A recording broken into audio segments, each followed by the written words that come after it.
My name is Colleen Dorsey. I am 44 years old. For 19 years, I have been the large animal veterinarian for Hollis County, Missouri, which means most people around here know my truck better than they know my face. 3.5 weeks before Thanksgiving, my brother-in-law typed the wrong name into a family group chat. He typed mine. 62 messages. I read every one of them. Not a single one included me, and it was the second year in a row. My mother had written it out plain, the way you write a grocery list. Don't let her know until the papers are signed. My sister answered right under it. Tell her it's canceled. She believed that last year I was sitting in the cab of my truck when I read it, parked at the end of a field road with the dome light on and the heater ticking. My hands still smelled like disinfectant.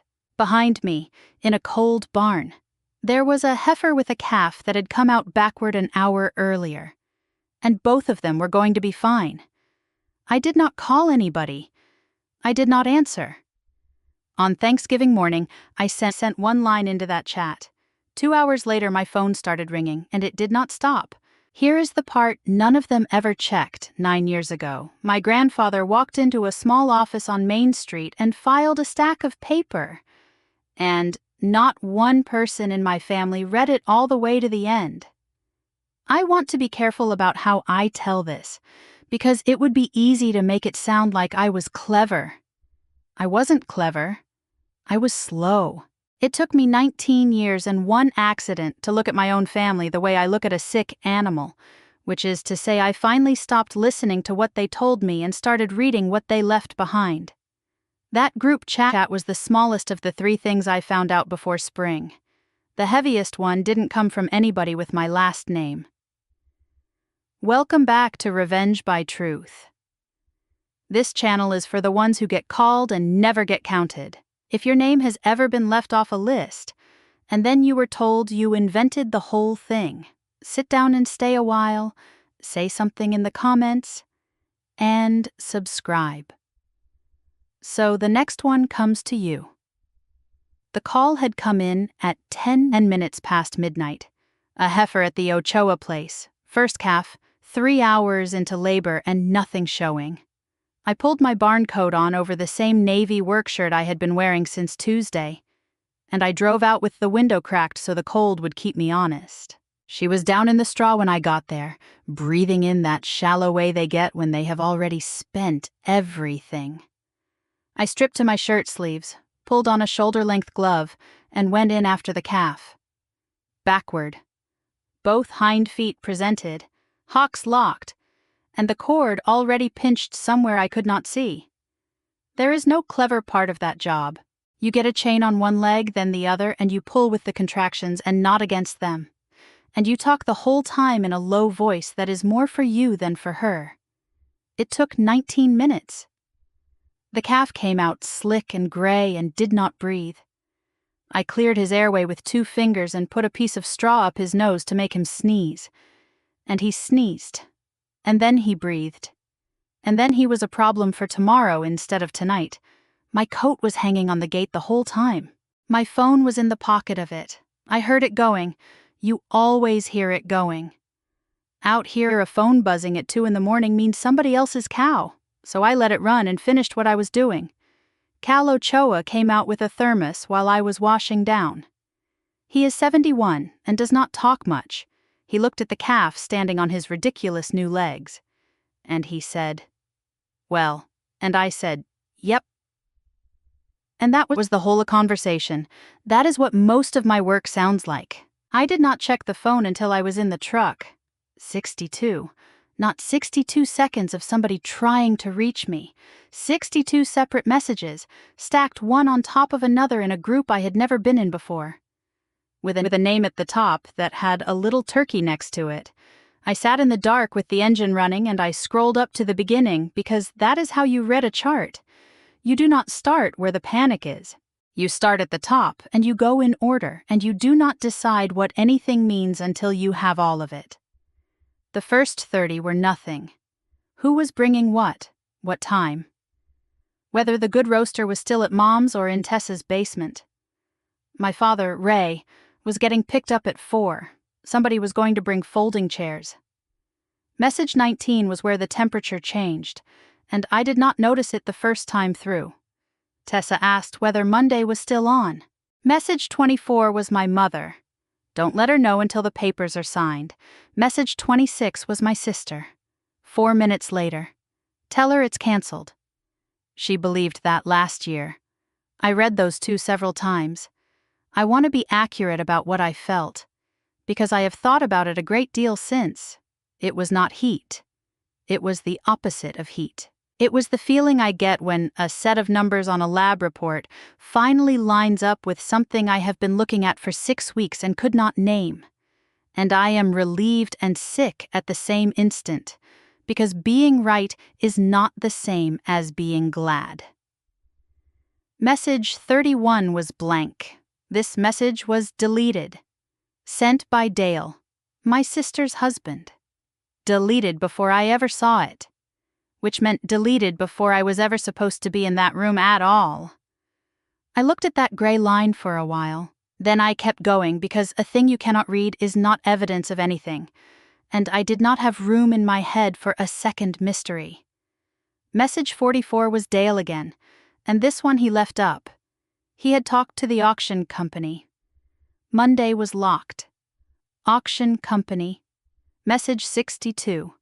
The last one. Was my mother again. At 11:40 that night, she reminded everyone to act normal if I texted.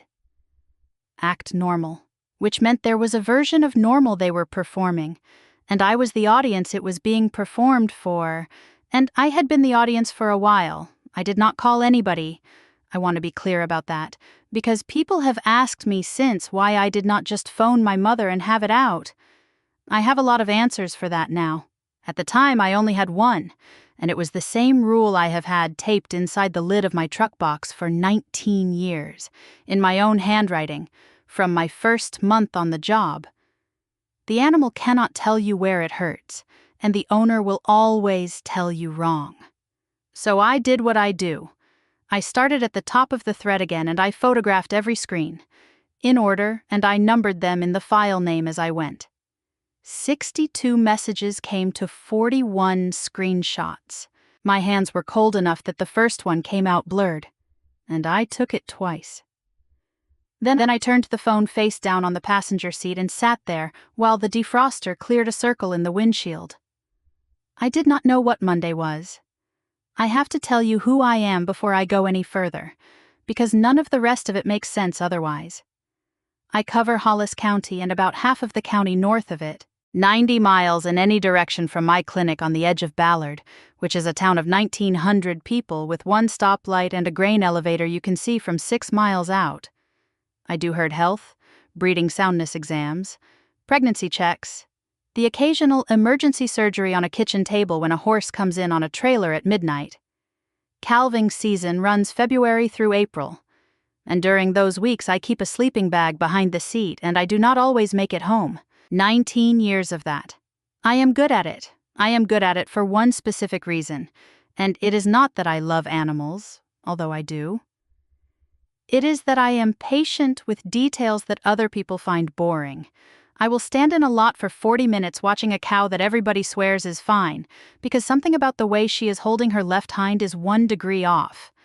And I would rather look stupid for 40 minutes than be wrong on Thursday. That patience has never once been interesting to my family. Let me lay it out the way I would lay out a history. I am the older daughter. Tessa is 6 years behind me. Growing up in that house, there were 2 categories of child. And the categories were never named out loud, but everyone understood them perfectly. Tessa was the one you talked about. She was in the Christmas program. She got the good grades in the subjects people ask about. She had a laugh that carried. My mother drove her everywhere. My father, Ray, took pictures. I was the one you called. That distinction sounds small. It is not small. Being talked about means you exist when you are not in the room. Being called means you exist when somebody needs something lifted. Here is the record, and I am not going to editorialize it. I am going to read it to you the way it happened. When my mother's furnace quit in January 11 years ago, I paid the deposit from a truck stop outside Kirksville and drove home at 1 in the morning to let the man in. When my father needed his hip done, I took 9 days off in the middle of breeding season and slept on the couch in their front room and drove him to every follow-up. When hail took half the shingles off the home place, I called 3 roofers, got 2 bids, picked one, and wired the down payment before anybody else in the family had finished saying somebody ought to look into that. When my grandfather went into the hospital the last time, I was the one who sat up with him, because I was the one who could read the monitors and translate what the nurses were saying. Nobody ever thanked me for any of that. And I want to be honest that I did not want to be thanked. That was not the deal I thought I had. The deal I thought I had was simpler than that. And I believed it for about 20 years without ever once saying it out loud.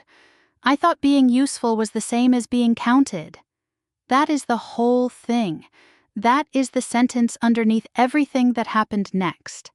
And I am only going to say it once. Because here is the arithmetic I never did until I was sitting in that truck. In 19 years, I was called 40 or 50 times. In 19 years, I was invited maybe 4. And every single time, the calling and the inviting overlapped. The calling won. I hauled a freezer up my mother's basement stairs on the 4th of July, and then went home and ate a sandwich standing at my own counter. And it did not occur to me to be hurt because I had been hauling the freezer, which felt like belonging. There was one more thing, and it is going to matter later, so I will put it here where it belongs instead of saving it for effect. My grandfather saw it. Walt Renner, my mother's father, he farmed the 180 acres on the north side of the county his whole life, and he died 4 years ago at 88, in his own bed, with the window open, because he wanted to hear the yard. He never said a word against my mother in my hearing. Not once, in 40 years. He was not that kind of man, and I do not think it was cowardice. I think he had watched 2 generations of families in that county tear themselves apart at funerals, and he had decided that whatever he did about his own, he was going to do it quietly, and he was going to do it early. The summer I turned 25, I was between jobs, and I lived in the upstairs room of his house for 11 weeks. He got up at 4:30. He made coffee that could strip paint. He never asked me what my plan was. One morning near the end of it, he said the only thing he ever said to me about my family, and he said it looking out the window, not at me. He said, "They will always take what you offer, and they will never once ask what it costs you. And you are not going to be able to teach them different. So quit trying and start writing it down." I thought he meant keep a diary. He did not mean keep a diary. Anyway, that is who I am, and that is the shape of the house I came out of, and now you know why it took me until 2 in the morning in a truck with the heater ticking to finally look at my own family the way I look at everybody else's herd. There is one more piece of history you need, and it is from last November. Last year, in the first week of November. My mother called me and told me there was not going to be a Thanksgiving. She said it the way you would report weather. Nobody's up for it this year. Tessa's got the clinic short-handed. Your father's back is bad, and I am not cooking a bird for 4 people who would rather be somewhere else. We will do something at Christmas, maybe. I said that was fine. I meant it. And then I did something I want you to hear clearly, because it is the part I have had the hardest time with. I picked up somebody else's shift. Priya is the other vet in my practice. She is 36. She has family in St. Louis. And last year was going to be the first Thanksgiving in 4 years she got to drive down for. She had the holiday on the schedule, and she had been quietly rearranging her life around it since August. I told her I would take it. I told her my family had canceled and I was going to be sitting at home anyway, so she should go see her mother. She argued with me for about 90 seconds and then she hugged me, which is not something we do, and she left on the Wednesday with a cooler in her back seat. I worked Thanksgiving Day. 2 calls, a prolapse at the Renwick place in the morning, and in the afternoon a bull that had gotten himself wedged in a feed bunk and needed sedating before he broke his own leg getting out. I ate a turkey sandwich from the gas station on Highway 6 standing up next to my truck, and it was a decent sandwich. And I was fine. 3 days later, I was scrolling my phone in the clinic office waiting on a lab result, and Tessa had posted a photograph. The dining room at my mother's house. The good tablecloth, the one that comes out twice a year. 4 place settings. Candles lit. A bird on a platter that had clearly been in an oven for 6 hours. Not thawed at the last minute by 4 people who would rather be somewhere else. The caption said something warm about family. I want to describe what I did next accurately, because it was not what a reasonable person would do. I did not call anybody. I zoomed in. I zoomed in on the table and I counted the place settings. Twice. The way I count anything when I am hoping I got it wrong. 4. My mother. My father. Tessa. Dale. 4 chairs pushed in, 4 napkins folded, 4 glasses. Then I looked at the timestamp on the post.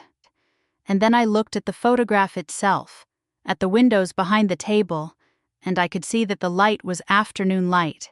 And I did the whole thing over again in my head with the correct number of people in it. Then I called my mother. She picked up on the 4th ring. She was pleasant. She was always pleasant. She said, "Oh, honey." It came together at the last minute. Tessa got her hours covered and Dale was already coming with the truck. And it was nothing. It was leftovers and a card table. We did not even use the good dishes. The good dishes were in the photograph. I stood in my own office with the lab report printing behind me, and I heard myself say the following words in a completely level voice. I said, "That is my fault. I should have checked in." She said, "Well," and then she said something about the weather, and we talked about the weather for 2 minutes, and I said I had a call, and I hung up. I want to be precise about what happened in my chest in that moment. Because it was not anger. If it had been anger, it would have been useful. It was embarrassment. I was embarrassed at myself for having counted the chairs. I decided, standing right there, that I had made a large private drama out of a small ordinary thing. That families change plans. That I was doing the thing I had been told my whole life that I do. Which is to take something the size of a nickel and hold it up to the light until it looks like a wound. So I put it down. I threw the sandwich wrapper away. I went back to work. And here's the part that I did not understand. Until a year later. Later in a cold truck, I did not just believe them. I apologized to them. I took a lie that had been constructed on purpose, held it up, examined it, found the seam in it. I found the seam. I counted the chairs. I saw the good dishes, and then I talked myself out of what I had already seen. And then I said sorry to the person who told it. That is not being fooled. Being fooled is passive. That is something else, and it has a cost. And the cost is that you get very good at overruling yourself. Priya sent me a photograph too that same weekend. Her mother's kitchen in St. Louis. About 9 people crowded around a counter. She wrote thank you and a heart. I have never told her. I am not going to tell her. So when I read message 26 in that truck a year later, the one where my sister said tell her it's canceled, she believed that last year. I did not need a minute to work out what it meant. I already knew. I had known for a year. I had simply been very disciplined about not knowing.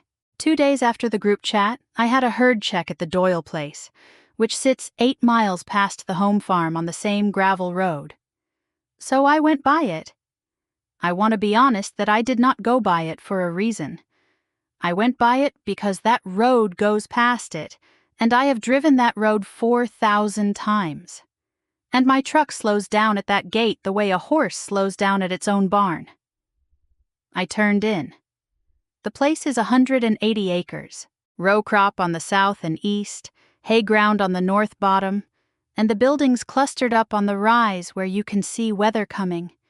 The house, the machine shed, and the old milk house, which has not held milk since before I was born, and which my grandfather never tore down because, in his words, it was not hurting anything. It was the 2nd week of November and the corn was off. Stubble everywhere, that hard gold color it goes, and the whole place smelled like dry grain and cold dirt. There was a combine working the East 80.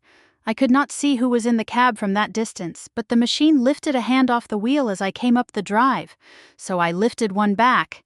Everybody does that out here. You wave at a truck whether you know it or not. I pulled up by the north fence line because I had something to do there. Back in the spring, I lost 2 calves at the Doyle place to something that was killing at night and eating very little, which is the signature of a dog rather than a coyote. Coyotes are efficient. Dogs are enthusiastic. I put a trail camera on a fence post at the corner of the north pasture on the home farm, too, because whatever it was had been crossing that ground, and I wanted to know if it had a route. The camera is a green plastic box the size of a paperback, strapped to the post with a ratchet band. Motion sensor, infrared at night, and it stamps the date and the time onto the bottom of every frame it takes. That is the entire reason to own one. A photograph of an animal is a curiosity. A photograph of an animal with a time on it is data. I never did catch the dog. I kept the camera up anyway, because taking things down is a decision and leaving them up is not. So I did what I had been doing every 6 or 8 weeks for 2 years. I popped the housing, pulled the card, dropped a fresh one in, put 2 new batteries in it, and snapped it shut. The old card went in the coffee can in my truck box, which is where they all go, and every couple of months I dump that can into an old tin that used to have roofing nails in it and sits on the shelf in my garage. That is it. That is the whole thing. I want you to remember that I did it, and I want you to remember that it took 90 seconds and I was not thinking about my family at all while I did it. On the way back out, I stopped at the end of the drive, because something was wrong down there, and it took me a second to see what. There was a stake in the ground at the corner of the culvert.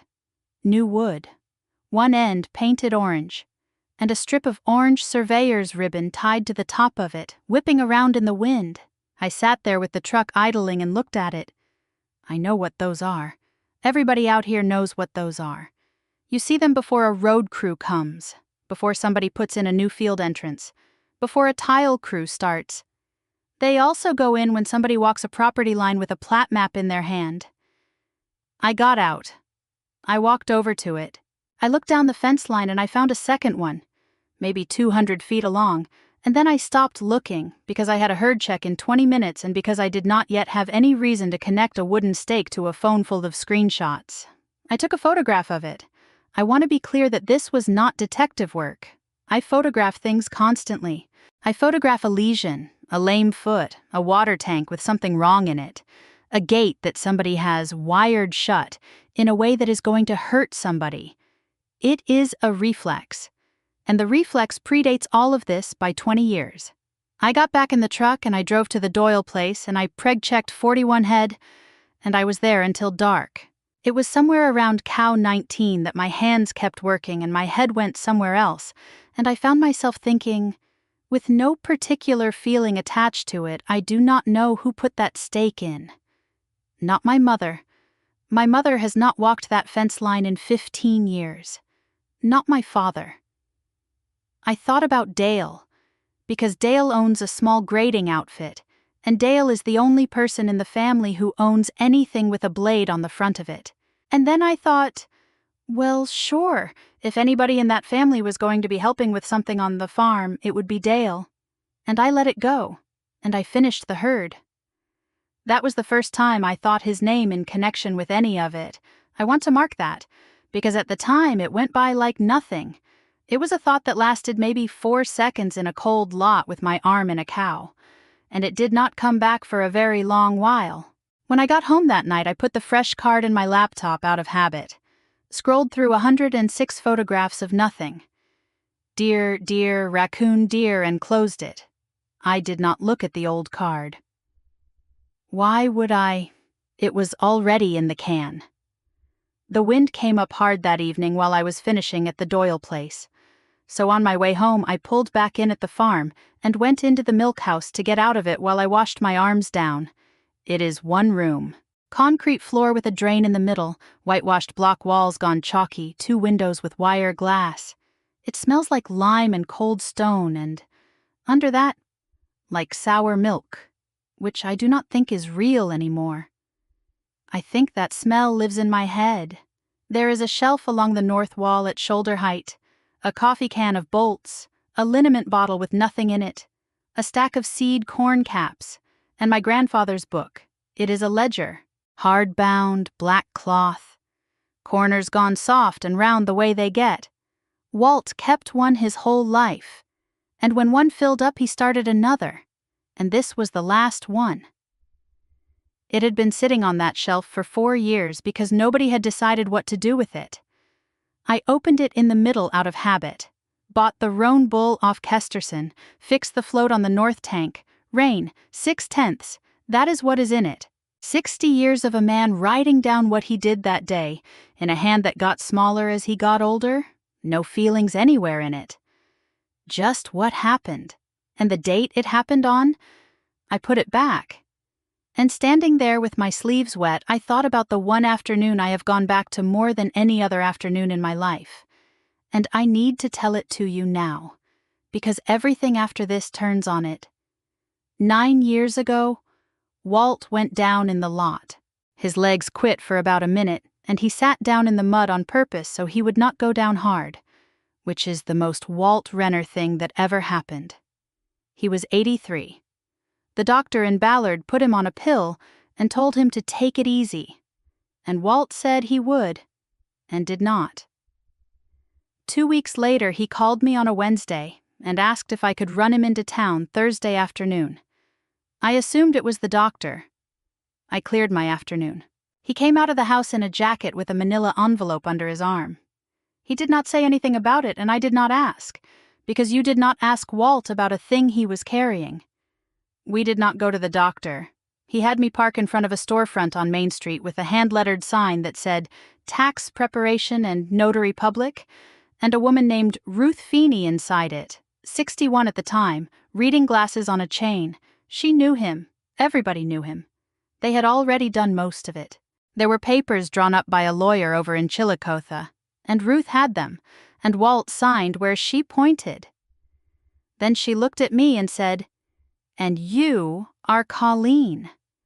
And I said, "Yes, ma'am," and she asked to see my driver's license. I remember being confused by that. It felt like a lot of ceremony for a man handing his granddaughter a jacket. She wrote in a book while we sat there, a big flat book with lines in it. I remember the sound the pen made. On the drive home, I finally asked him what we had done. He said, "Put you on the trust with your mother." I said, "Why me?" And he said the sentence I have thought about every day since. And I am going to give it to you exactly the way he said it. Because I have had 9 years to get it wrong, and I have not. He said, "I am not going to stand in that kitchen and tell your mother in front of everybody that I do not trust her. That is not a thing you do to your own child. So I am not going to say it. I am going to fix it so she cannot do it by herself." Then he turned the radio on and we did not talk for the rest of the drive. I want to say clearly what I understood that day, which was almost nothing. I understood that my name was on something. I felt vaguely embarrassed, the way you feel when you are given a present in front of somebody who thinks you did not earn it. My mother found out that weekend and said, in the kitchen, in front of me, that it was dramatic and that I did not even live here. Walt said, "It is filed." And then he asked her if there was any more of that pie. That is the whole scene. 9 years ago, I filed it under family, the way you file a photograph, and I did not look at it again. So, that night, after the milk house, I sat down at my kitchen table with a cup of tea, and I did the thing I should have done on the first night in the truck, which was to stop asking myself what my family meant and start asking what was on paper. Hollis County has its records online now. The site is slow and looks like it was built a long time ago. I typed in the legal description off the tax bill I have paid a share of every year without ever once reading past the amount due. It came up in about a minute. Walter J. Renner Family Trust. Recorded 9 years ago in October. 2 trustees named on the face of it. Marilyn R. Dorsey, Colleen A. Dorsey. And then, on the third page, in exactly the same size type as everything around it, with no bold and no underline and nothing to tell you it was the important one, a paragraph about what the trustees may and may not do. No sale, conveyance, mortgage, deed of trust, or other encumbrance of the real property shall be valid unless executed by both trustees. Both trustees. I read that paragraph 4 times. Then I got up and washed my cup and set it in the rack, because my hands wanted a job. He had not given me a jacket. He had not given me a keepsake or a nice feeling or a story to tell at his funeral. He had given me a lock, and I had been carrying it around for 9 years without ever once checking what it was on. My mother called at 9:40 the next morning. I was in the clinic doing paperwork. I had the trust open on the laptop in front of me. The third page, the paragraph about both trustees, and I had a photograph of the recorded page saved in a folder I had named with the legal description and nothing else. I let it ring twice. Then I turned the laptop so the screen faced the wall, which I want you to notice because there was nobody in the room and nobody could have seen it, and I did it anyway. Then I answered. She said, "Hi, sweetheart." She has a phone voice. It is a half step higher than her regular voice, and it goes up at the ends of the sentences. And I have heard it my whole life, and until that morning I had always taken it for warmth. She said she wanted to catch me before I got out on the road. She said the family had talked and there was not going to be anything this year. Everybody's stretched thin. Your father is not sleeping. Tessa is covering 2 people at the office. And I am not going to stand in that kitchen all day for a bird nobody wants. Then she said, "So let's not do it. We will get together after the first of the year when things settle." I want to walk you through what was in front of me while she said this. On my laptop, turned to the wall, was a document with her name and my name on it. On my phone, on the screen I had photographed 9 days earlier, was message 24. In her words, "Don't let her know until the papers are signed." And in my ear was a woman telling me, in a warm voice, in the same breath, that there was not going to be anything this year. Here is what I noticed, and it is the reason I did not say anything. She did not hesitate. I have spent 19 years listening to people tell me things that are not true. Ordinary people. A man says he has been giving the shot every 12 hours and he has been giving it when he remembers. A woman says the horse has been off feed since Sunday and it has been since Thursday, because Thursday makes her the kind of person who waited too long. Almost none of it is malice. It is embarrassment. And that kind of lying has a texture. There is a little catch in it. A half beat where the mouth gets ahead of the person and they have to go back and pick up the story. There was no catch in my mother's voice. There was no half beat. She delivered it at conversational speed with a little laugh at the end, the way you would read out a weather forecast. And then she moved straight into asking whether I had gotten my flu shot. That was the moment it went cold in me, and I want to be exact about what the cold was, because it was not about Thanksgiving. It was this: if she can do this at this speed, she has done it at this speed before, many times, about many things. And I have been on the receiving end of all of them and never once caught it. I did not accuse her, and people always ask me why. If I had said, "I have seen the chat, 3 things happen in a fixed order," and I could recite them before she opened her mouth. First silence, then a correction of the facts, which is not a denial, it is a redescription. And this redescription always makes the thing smaller and makes me the one who blew it up. Then crying.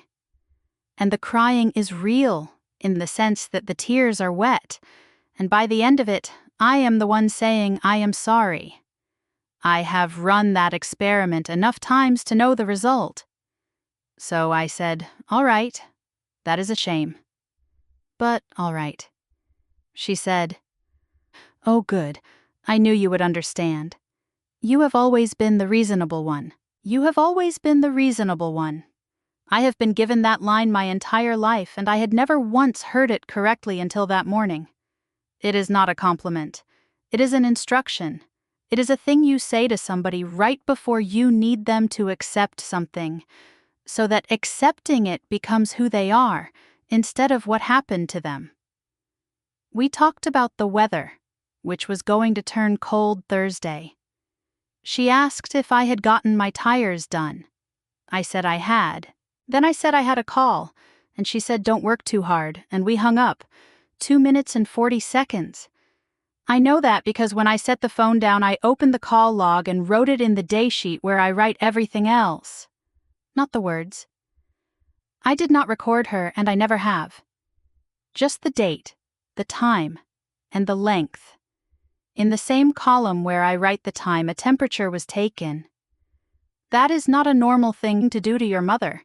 I understood that even while I was doing it. My hand was making the entry, and some other part of me was standing off to the side saying, "Look at what you are doing. This is a person who taught you to ride a bicycle, and you are charting her." I finished the entry anyway. Then I turned the laptop back around, because there was still a hole in the middle of all of it. And the hole was this. I now knew that my name was on the trust, and that nothing could be sold without me. I knew there was a Monday. I knew there was an auction company. What I did not know, and could not get from any document, was why. Why now? Why this year? Why 180 acres that had been sitting there doing what it does since before I was born? Paper tells you what happened. It does not tell you what somebody needed. For that you have to talk to somebody who cannot help themselves. Tessa called 2 days later, and she called for the same reason she has called me my whole life, which is that she cannot sit inside a silence. Nobody had asked her to call. I am sure of that now. My mother would never have sent her. My mother would have known better. She started with the office. One of the hygienists had quit with no notice, and they were double booking. And a woman had come in and been rude about it, and Tessa had handled it, and she told me the whole thing at length. Then the weather, then a thing about a dog she saw. I let her run. I have learned that you do not have to ask people questions. You have to be quiet in a particular way. And eventually they fill it. 6 or 7 minutes in, she said, "Dale's been a bear lately?" I said, "Yeah." She said the Sanderson job had gone sideways. They had bit a pond and a lane and hit rock, and the rock was not in the soil report.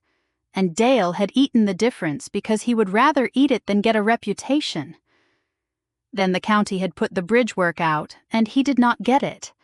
And he had bought a machine in the spring expecting to get it. And then she said, "And there's the note." I said, "The note?" And she said, "On the equipment." Well, on everything now. She caught herself right there. I heard it happen. There was a small silence of the exact kind I described to you earlier. The half-beat, the mouth getting ahead. Tessa has that catch. Tessa has always had that catch. It is the only reason I know anything at all. She backed up and made it smaller. She said it was fine. Everybody has notes. That is farming and that is contracting. And it would all be squared away by Monday anyway. I said, sure. Then she said the things she should not have said, and she said it in the tone people use when they are trying to make you feel included in a burden instead of informed about a plan. She said, "Mom co-signed, so it's not just us." Then she moved on to the dog again. I did not say anything. My hand was already writing on the back of a feed receipt. Let me put it together for you the way it went together for me, because it took about 11 seconds and then it was done. And it was the coldest 11 seconds of that whole month. Dale's outfit was underwater. My mother had signed her name to the paper on it, which meant it was not only Dale's problem. It was hers. And it was hers at 71. And the only thing standing between her and it was the one asset in the family that had no debt on it, and had not had any for as long as I have been alive, 180 acres. They were not selling the farm because they wanted money. They were selling the farm because they needed it by a date. And that is when I understood the shape of the thing that had been bothering me since the first night, which was not the cruelty. It was the coordination. Cruelty is loud, and it is usually stupid. This was quiet and it had a calendar. Then I understood one more thing. And this is the one that still sits in me. They did not leave me out because they hate me. If you hate somebody, you fight with them. Hating somebody is a form of paying attention. What they did was much plainer than that. They had a problem with a deadline, and I was a variable in it. And the fastest way to handle a variable is to route around it. Because if they had asked me, they would have had to sit in a room and wait while I read something. And if I read it, I might have an answer. And an answer from me would have to be a real answer, one that could be no. That was the part they could not afford. Not my money, not my share, my no. Near the end of the call, Tessa said one more thing, and I wrote it down word for word on the back of that feed receipt, and I still have it in the day book. She said, "We figured you were done with the old place anyway." I asked her what made her think that. She said, "Well, you never go out there. I go out there every 10 days. I have a trail camera on the north fence line. I know which gate hangs and which one you have to lift. I was there on Tuesday, Prom, but she is not lying. That is the strange part. She believes it. Because to her, going out there means going to the house. And there has been nothing in that house since Walt died. And she cannot picture a version of caring about a place that consists of driving the fence line without stopping. And I did not correct her. I want to be honest about why. Part of it was strategy, because you do not correct somebody who is still giving you information.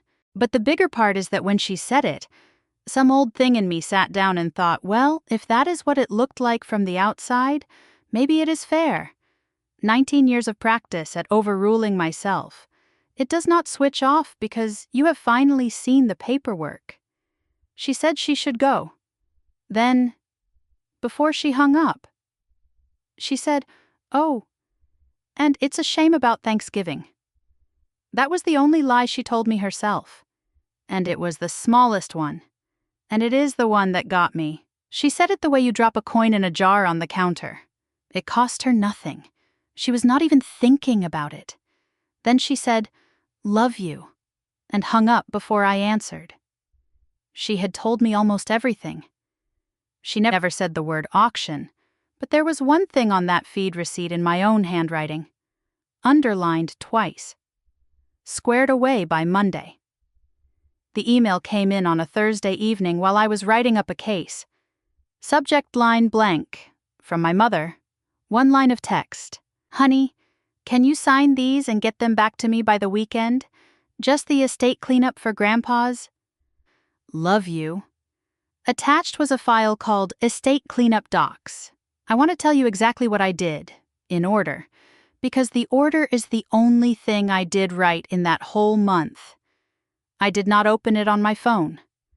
I finished my case notes. I made a cup of tea. Then I sat down at the kitchen table with the laptop and opened it there. And before I read a word of it, I scrolled to the end to see how many pages it was. 9. 9 pages is not estate cleanup. Estate cleanup is a page and a half, and it says the same thing 4 times. Page 1 was a trustee's consent and direction to sell. That is the actual heading, in the actual type. At the top of the actual page my mother sent me and called Cleanup. It authorized the trustees of the Walter J. Renner Family Trust to convey the entire 180 acres, together with all improvements, by public auction. Page 2 was the legal description. I read every line of it. It was the ground I had driven past that Tuesday. Page 4 had the signature block, 2 lines. Marilyn R. Dorsey, trustee. Colleen A. Dorsey, trustee. My line had one of those little arrow stickers next to it, the yellow kind, and somebody had written the word sign on it in ballpoint. I looked at that sticker for a long time. It was the handwriting that got me round letters, a loop on the G. That is Tessa's hand. She has written that way since she was a girl. Somebody had printed those pages out, put a sticker on them, and then scanned them back in to send to me. That is 4 extra steps. That is a person standing at a machine, deliberately, twice. Page 6 was the distribution of proceeds. One account, routing number, last 4 digits. Account holder Marilyn R. Dorsey. Not 2 accounts. Not a split with a note about squaring up later. 1 line, 1 account, 100%. My name was on page 4, and it was not on page 6. I read page 6 again, then page 4 again. Then I put them side by side on the screen. They did not want me to sell them my share.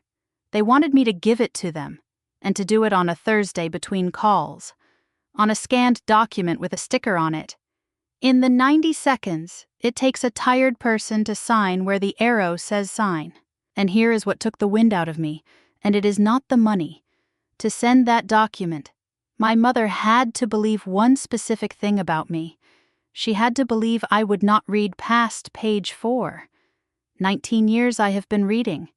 Feed tags, drug inserts, lab panels, insurance language, the fine print on a bull's registration papers. Reading carefully is not a thing I do. It is the job. She has known me for 44 years, and she thought I would sign on page 4. I did not reply. Not how dare you, not I need to think about it, nothing. I left it sitting there marked as read, which she would be able to see. Then I forwarded it, with the whole header, to a man named Elliot Vance. I had found him 2 days earlier through the state bar referral line, and I picked him for one reason: his office is in Columbia, 110 miles from Ballard, and he does not know anybody I am related to. Everybody in Hollis County knows everybody. I did not want a man who was going to call my mother a fine lady before he called me back. He called me Friday morning, and we talked for 26 minutes. I am not going to sit here and explain the law to you, because I am a veterinarian and that is not my work. I will tell you the parts he said plainly enough that I wrote them down. He said the document I had been sent is the document you use when you already know you need 2 signatures. He said a closing agent handling a sale out of a trust asks for the trust instrument itself, reads it, and sees who is authorized to sign. And this is the sentence I underlined when a trust says both trustees. There is no version of a sale that works around one of them. Not slower, not harder, not at all. Then I asked him the question I had been carrying since Tuesday. I asked what happens if I go at this hard, if I take the whole file to the sheriff or to a court and make it a case. He did not tell me not to. I want to say that, because I think a lot of people expect a lawyer to talk you down, and he did not. He said I could. He said if the trust is being administered improperly, there are avenues. Then he told me what it costs, and he was very matter-of-fact about it. He said it becomes a public file. He said it takes months, and probably longer than months. He said the ground sits under a cloud the entire time, which means nobody rents it right, nobody improves it, nobody can do anything with it. And he said, in his experience, families who go that route usually get the outcome and lose the thing. I asked him what the fast way was. He said, tell the auction company who you are. That was the whole answer. Tell them who you are, in writing, with the recorded document attached, and let the people whose job it is to check things, check them. I said I would think about it. He said, one more thing. Do not sign anything, and do not explain to your family why you are not signing. I asked him why not. He said, because right now they think this is going to be easy. Let them keep thinking that for a few more days. I found the auction company in 11 seconds. Message 44 had the name in it, Coyle Land and Auction. There is one out of Chillicothe, and their listings page had the farm on it under the heading Upcoming, with a date, and the date was the Monday after Thanksgiving. 4 photographs, aerial of the ground with the boundary drawn on it in yellow, the lane, the east 80 from the road, and one of the buildings from the north, taken on a clear day, with the milk house in the corner of the frame. 250 to sell absolute, subject to seller confirmation. Bidding to open at $940,000. Under the description it said, held in trust. Clear title at closing. I wrote the email that night and sent it in the morning, because I have a rule about email after 9. I wrote it the way I write a field report to a producer I have never met. I gave the legal description and the recorded instrument number. I stated that I am one of 2 named trustees, and that the trust requires both trustee signatures for any conveyance or encumbrance of the real property. I stated that I had not been asked to sign anything and did not intend to. I attached the recorded pages and gave them my attorney's number. I read it 3 times and took out one sentence, the one that said I was sure this was an oversight.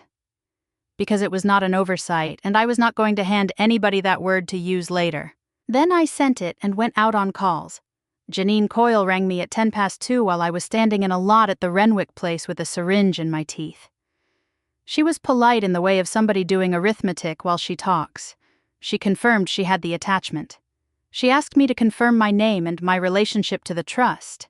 She asked whether I had been in contact with the other trustee about the sale. I said no. I said I had learned about it through other channels. There was a pause on the line, and I want to be fair to her, because it was not a nasty pause. It was the pause of a person who has just recognized a shape she has seen before. She said, "All right, I need to make some calls. Can I reach you at this number this evening?" She reached me at 6:40. She said their standard practice with any trust property is to review the trust instrument and confirm signing authority before the sale date, and that she had now done that, and that the instrument requires both trustees. She said, so the auction can't go forward as it's structured. She said it flatly, no sympathy in it, no drama in it, and I liked her enormously for that. Then she said, I have to notify the seller, and I have to pull the listing tonight. I said, that's fine.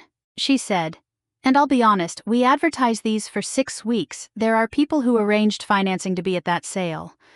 Pulling it 3 days out is not nothing. I said the only thing in that whole exchange that was not a fact. I said, I'm sorry. She said, don't be. I'd rather pull it now than have a title problem in January. Then she said one more thing, and I could hear her looking at something. Your name has been on this instrument for 9 years. Whoever gave us the paperwork gave us a copy that stops at page 2. I said, page 3 is the one that matters. She said, I know. I read it an hour ago. Then she hung up. And it was done. And I want to be honest about how it felt. It felt like nothing. I had expected a drop, relief, or some hot, ugly satisfaction, or at least the click you get when a bone goes back where it belongs. There was none of that. I stood in my kitchen holding a phone and the freezer hummed and outside a truck went by on the highway. I think it is because I had not done anything. I did not fight anybody. I sent a document to a professional and she read it. That document had been sitting in a county office for 9 years, waiting for one person to look at it. Walt did the work, in an afternoon, with a manila envelope under his arm. All I did was finally go get it. Bertie Sauls came by the clinic at 7. I have to say his name properly now, because so far he has been a hand off a combine wheel. And that is because for 3 weeks he was not part of this to me either. He is 66. He has farmed those 180 acres for 22 years. Since Walt's knees went and Walt started renting the ground out instead of working it. He drives a green pickup with a toolbox that does not match. His wife is Dot. He had a foil pan on the seat beside him. Dot had made 2 coffee cakes, and there is no version of the world in which 2 people eat 2 coffee cakes. He stood in the door of the clinic with his cap in his hand, the way he does. And he handed it over, and he asked whether the heifer at Ochoa's had made it. I said she had. I said the calf was up and sucking within the hour and that Cal had named him something ridiculous. He said, that's good. He did not mention the farm. He did not mention my mother. I know now that he already had a piece of paper in his kitchen drawer that he had been sitting on since July. And he did not bring it up that night, because it was not the right night and because Bertie Sauls does not hand a person 2 things at once. He asked about the weather Thursday. I said cold. He said, yep, put his cap back on, and went home. I ate a piece of that coffee cake standing at the counter, 4 days to Thanksgiving. And in the group chat, nobody had said one word. The chat woke up on Wednesday night.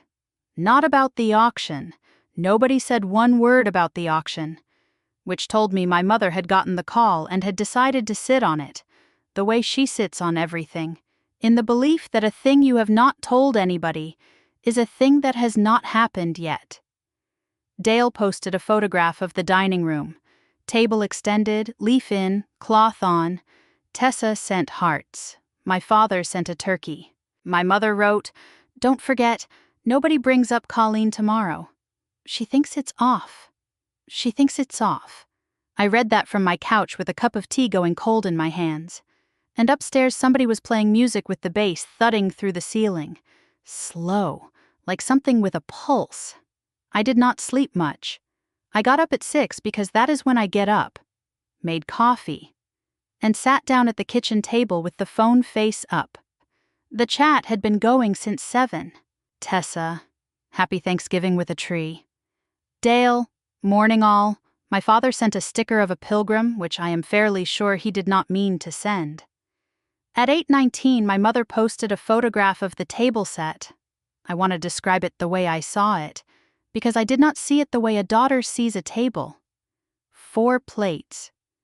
The good white ones with the thin gold ring. 4 glasses. 4 napkins folded into triangles. 4 chairs pushed in square to the cloth. 2 candles, not lit yet. The leaf was in the table, which meant the table was at its full length, and at its full length that table seats 8, and they had set 4 places in the middle of it and left the ends bare. I counted them the way I count a dose, twice, out loud, with my finger on the screen. 4. Then I went and got the draft. I had written it 11 days earlier and rewritten it maybe 20 times, and every version got shorter, because every version I read back sounded like a woman explaining herself. Explaining is what you do when you think you might be wrong. I did not need one word of explanation. I needed a direction. At 9:48 in the morning I sent it. Happy Thanksgiving. Ask the auction company why Monday is off.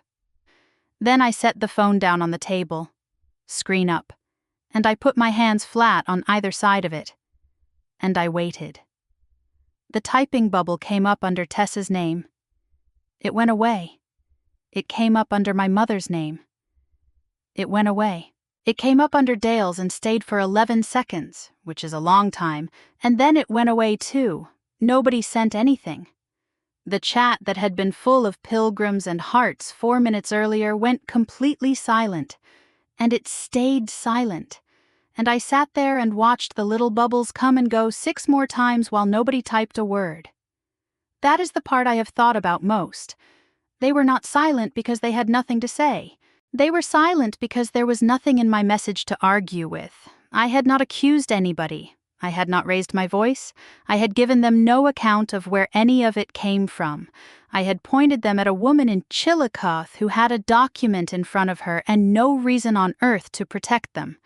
You cannot fight a direction. You can only follow it. 2 hours. That is how long it took. And I know because as I wrote down when it started the way I write down when a fever breaks. At 11:48 the phone started and did not stop. I opened the Notes app because I am who I am. And I made 4 lines and I kept a tally. Tessa, 21 calls. My mother, 34. Dale, 9. My father, 2 calls and 1 text that said 3 words, call your mother. 66 calls in 2 hours. From 4 people who had not put my name on a place setting. Tessa left a message I played once. Her voice was high and fast, and she said, "What does that mean? What auction company? Colleen, please, please call me." My mother left one at 12:15. I have played it more than once, and not because it hurt, because of the grammar. She said, "Whatever you think happened. Pick up the phone. We handle our own business in this family. Do not turn this into one of your things. One of your things." The woman who moved a holiday to keep me out of a building had a category for me, and she used it out loud, on a recording, at 12:15 on Thanksgiving Day. I did not call any of them back for 3 hours. I made a sandwich. I fed the cat. I went out and started my truck because it was 14 degrees and it needed to run. At 2:40 I called my mother, one time, and she answered on half a ring. She said, "Colleen, what have you done?" Speaker. I could hear the room. Tessa saying something to somebody with her hand over her mouth, a chair going back on a floor. Good. I wanted the room. I told her the facts in order. In the voice I use with a producer at 3 a.m. when a thing has gone wrong and panicking is not available to either of us, I said. A listing agent reviewing a trust property pulls the trust and checks who can sign. She checked. The instrument requires 2 trustees. She stopped the sale. That is her job, and she would have done it in December whether I called her or not. My mother said, "You have blown this family apart." I let that go past. Then I said the 2 things I had come to say. I said, "You told me it was cancelled." Again. And then, into the room. Into all of them. "You sent the auction company 2 pages. 3 is the one with my name on it." She did not answer that. Nobody in that room answered that. I said my attorney's name, and his number, and I said everything about the ground goes through him now. Then I wished them a good Thanksgiving. And I meant it, and I hung up. That was where I thought this ended. A sale stopped. A sister exposed. 66 calls I did not take. If you have made it this far with me, you have probably been doing arithmetic on your own family while I talked. Who would notice? Who only calls when something needs signing? I see you, and I am not going to tell you what to do about it. Stay with me, because the next part is the part nobody warned me about, and subscribe so it finds you. The phone rang again while it was still warm in my hand. Not one of them. Bertie Sowles. He said, "I hate to call you today of all days." I said it was fine. He said, "Do you know anything about a new lease on that ground?" I said I did not. And he said, "Well, I got a letter in July." July. 5 months before anybody typed my name into a group chat by mistake. He was at my back door at 7 the next morning with his cap in his hand. I had told him on the phone to come in the morning, because I was not going to look at a piece of paper about that ground at 4 in the afternoon on Thanksgiving with a plate of nothing in front of me. He would not sit down. He stood on the mat with the cold coming off his jacket, and he took a folded envelope out of his inside pocket and held it out with both hands. The way you hand somebody a document you have decided is theirs. It had been folded and unfolded so many times the creases had gone furry. Notice of termination of farm lease. Effective at the end of the current crop year. Signed, Marilyn R., Dorsey, trustee. Dated the 9th of June. I read it twice. Then I looked at the date again. Because the date was the thing. June. The chat came in November. The auction was set for the Monday after Thanksgiving. The consent document had been sent to me 8 days ago, and the letter in my hand was from June. I said, "When did you get this?" He said, "Mid-July sometime." I said, "Bertie, that's 4 months." And he said the thing that has stayed with me longer than anything my own family said in this entire business. He said, "I figured you all had talked it over." He was not being pointed. That is what makes it sit in me. He genuinely believed that a family whose ground he had farmed for 22 years would have discussed among themselves what to do with it, and that if the daughter had not called him, it was because the daughter agreed, and that it was not his place to come around asking a woman why she had made a decision about her own land. He said, I didn't want to be the one making trouble. Then he asked if I wanted him to keep going through harvest or stop, because he had beans out yet and he did not want to leave me in a bind. And I want you to hold on to that sentence. The man who had just been fired off his own livelihood was standing on my back step worried about leaving me in a bind. I need to tell you who Bertie Sowles is to that place, because otherwise the rest of this is just paperwork. Walt farmed it himself until his knees went at 68. Then he did what men out here do, which is he found somebody he trusted and rented it to him rather than watch strangers run over the tile. That was Bertie, 22 years ago. They never signed anything longer than 1 year. Not once. In 22 years. Every February, one of them would call the other and they would agree on a number, and that was the lease. When Walt got sick the last time, Bertie put the crop in and never sent a bill for anything he did around the buildings. And after the funeral, he called my mother, and he has paid rent to the trust every year since, on time. Without a contract that ran longer than a calendar. I asked him once why they never wrote it down for longer. He said Walt told him a long lease is what you use when you do not trust somebody to be fair to you next year. That is the man who was standing on my step. I asked him if he had heard anything about who was taking it over. He said he did not know a name. He said the fella who came out to walk the fence in the fall had said something about it being a package with some other ground. And Bertie had not pushed. I said, "What fella?" He said, drove a white truck, had a plat map, put a stake in down by the culvert. And there it was, the orange ribbon. The stake I had photographed out of pure habit on a Tuesday in November and then not thought about again. Because at the time it was a piece of wood in a fence line and I did not have anywhere to file it. I asked him what the man looked like. He said he had not gotten close enough. He said it was a white truck. No lettering. Dale's truck is white. Dale's truck has Pike grading on the door in green. So that was not Dale.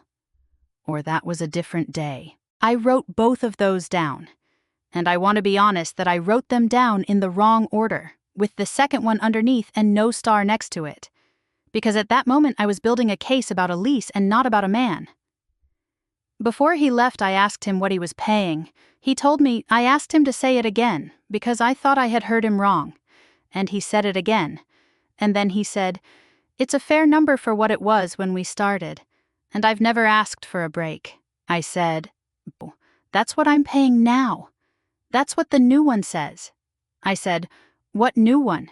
He said, "The one they wanted me to sign in August. The one I didn't." Then he put his cap back on and he said he would leave the beans standing until I told him different. And he went down the steps and got in the green pickup and drove out. I stood in the open door with the heat going out of the house and a letter dated the 9th of June in my hand. I had spent 3 weeks believing this thing started in November. It did not start in November. It started before the corn was knee-high. The new lease was on file at the county, because leases of that length get recorded. And that is how I read it on the Friday after Thanksgiving, sitting in my truck outside the courthouse with the engine running. 10 years, not 1, 10. $70 an acre? Bertie had been paying $185, which is a fair number for that dirt in that township. Which I know because I stand in those fields 9 months a year and I hear what everybody pays. $70 an acre on 180 acres is $12,600 a year. At the going rate, it is $33,300. The difference is $20,700 a year, and the lease runs a decade, and it was signed on the 9th of June by one trustee. The tenant named on it was a man called Wade Pruitt, out of the next county over. I did not know him. I sat in the truck and worked out that I did not know him, and then I called Elliot Vance from the courthouse parking lot and read him the whole thing over the phone, line by line, while he did not interrupt me once. When I finished, he asked me 2 questions. He asked whether the trust required both trustees for a lease, or only for a sale or an encumbrance. I read him the paragraph again: sale, conveyance, mortgage, deed of trust, or other encumbrance. He said, "All right." Then he said something I did not expect, which is that a long-term lease at below market can be argued either way, and that a lawyer for the other side would say, a lease is not a conveyance, and that a lawyer on my side would say a 10-year lease at 38% of market is not a lease. It is a transfer of value with a lease stapled to the front of it. Then he asked his second question, and this is the one that mattered. He asked, "What does that lease do to what the ground is worth?" I said I did not know. He said, "It comes off the price. A buyer at auction is not just buying dirt. He is buying dirt with a tenant on it at $70 for 10 years, and he bids what that is worth to him, which is less. Sometimes a great deal less. I sat there in the parking lot with the heater on my hands. Let me lay it out the way I finally laid it out on a piece of paper on my kitchen table that night. Because this is the part where the whole shape of it turned over. In June, one trustee signed a 10-year lease at less than half the going rate to a man from the next county. In September and October, an auction company advertised the ground for 6 weeks. In November, the family arranged a holiday around keeping me out of it and sent me a consent form with a sticker on page 4. If the auction had gone through, the ground sells low because of the lease. The proceeds go to one account because of page 6. And I get nothing because I signed page 4 without reading page 6. But suppose I had read it. Suppose I had said no. The way I finally did. Then what then? The ground does not sell. And I am a co-owner of 180 acres that is locked into a decade of income at $70 an acre. I cannot get it back. I cannot rent it right. I cannot do anything with it but hold it and watch it earn a third of what it should. Which makes selling my half look reasonable. Which makes selling it cheap look reasonable. That is what I understood in a courthouse parking lot on the day after Thanksgiving. And it went through me like cold water. The lease was not carelessness. The lease was not a favor to a friend of the family. The lease was the fallback plan. If I signed, they got the money. If I did not sign, they got the land hollowed out until I would take any offer to be rid of it. Somebody had thought 2 moves ahead. Somebody had thought about what happens if the reasonable one turns out not to be reasonable.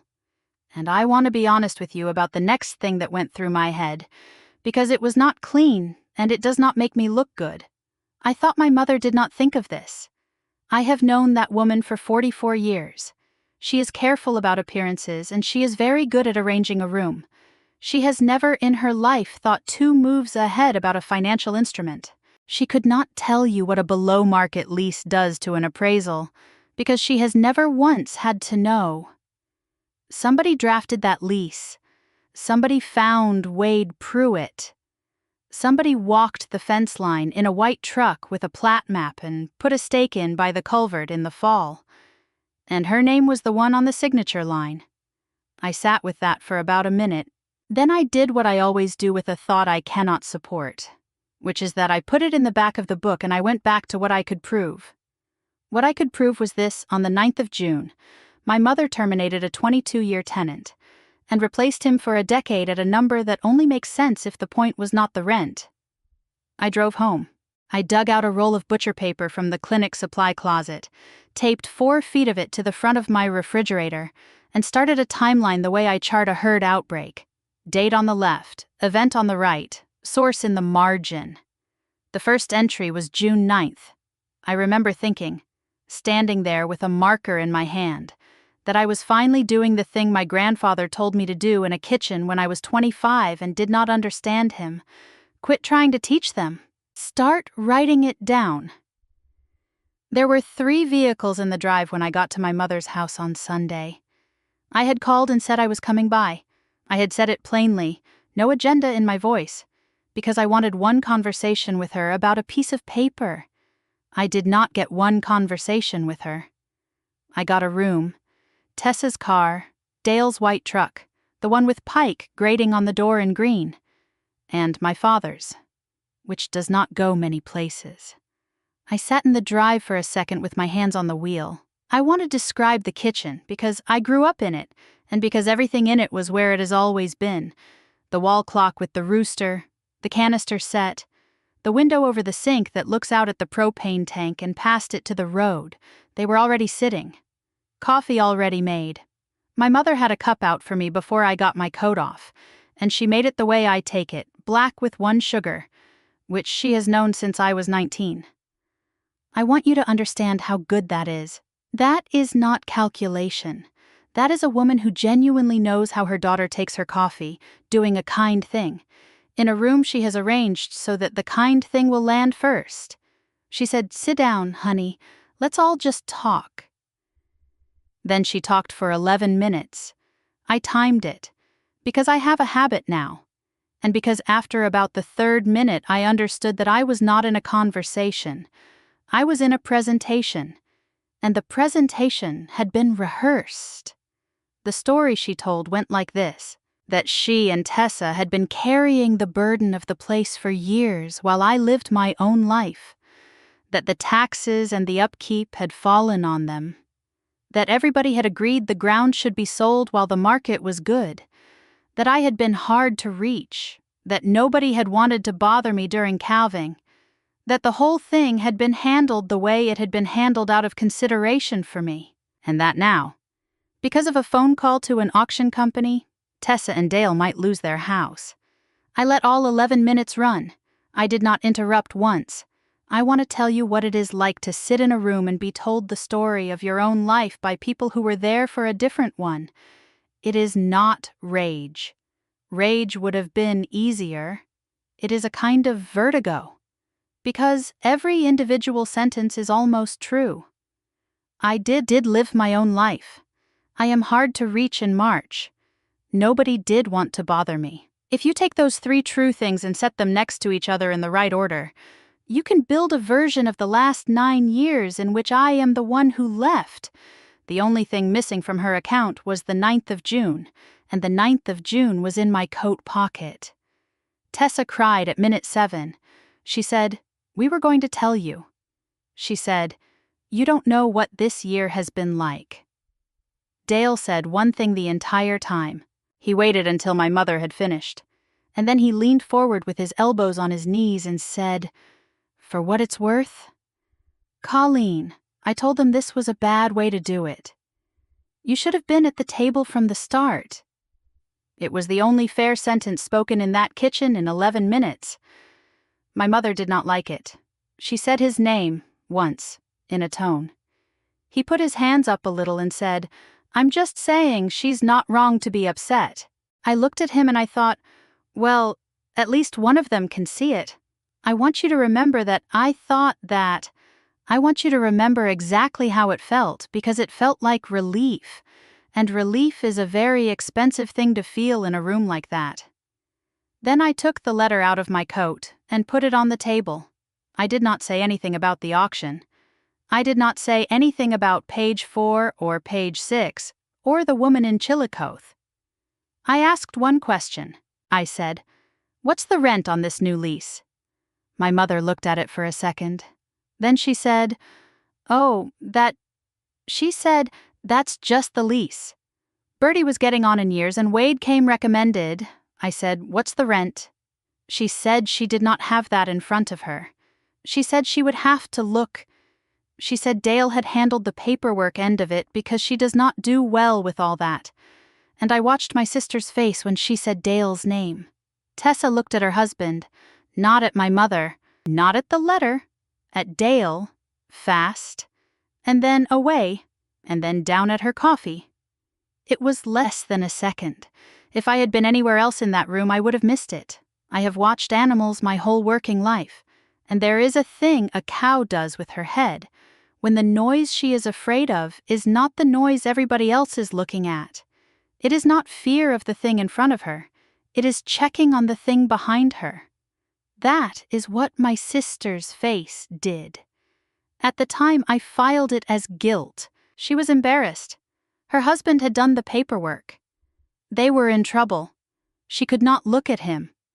I wrote it in the truck afterward under the heading Tessa, and I wrote 4 words, looked at Dale first. 4 words.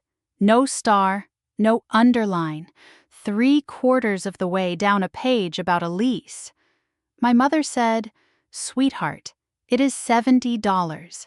And it is not what you think, and everything out here is renting soft this year." That was the second lie I could prove. Nothing in Hollis County rented soft that year. Nothing.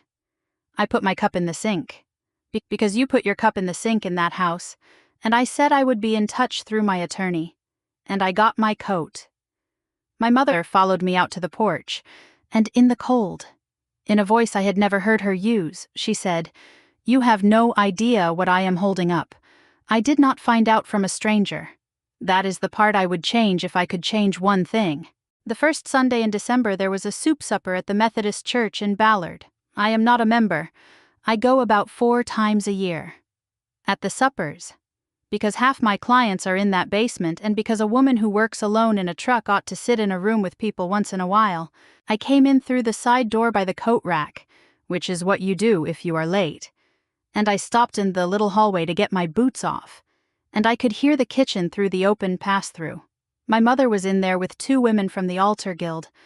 I want to be careful here. I am going to tell you what she said, and I am not going to dress it up. She said, "Oh, we're managing. It's been hard. You know Colleen has always been sensitive." One of the other women said something I did not catch. And my mother said, "She's built the whole thing up in her head. She always has since she was little. You cannot say anything to her without it becoming a matter. And now she's got a lawyer involved over a piece of paper. And it's her sister's house on the line. And I just pray she calms down before somebody loses everything." Then somebody laughed, not unkindly, the way you laugh when a woman you have known 30 years tells you her cross is heavy. And my mother said, "Well, you raise them the same and they come out different." I stood in that hallway with 1 boot off. I want to tell you what I did. Because I have been asked, and because the answer disappoints people. I put my boot back on, and I went out the side door, and I drove home. I did not walk into that kitchen. I have thought about it 1,000 times since, and I would do it the same way again. And here is why. If I had walked in, what would it have looked like? A 44-year-old woman comes around the corner of a church kitchen, in front of the altar guild, and starts explaining about trustee signatures and lease rates to 2 women holding a ladle. There is no version of that where I do not become exactly the thing she just said I was. That is what the word is for. That is the whole function of it. I had never understood that until I was standing in a hallway in my socks. I had spent my life thinking sensitive was an insult. It is not an insult. It is a tool. It is a very good one. And it works like this.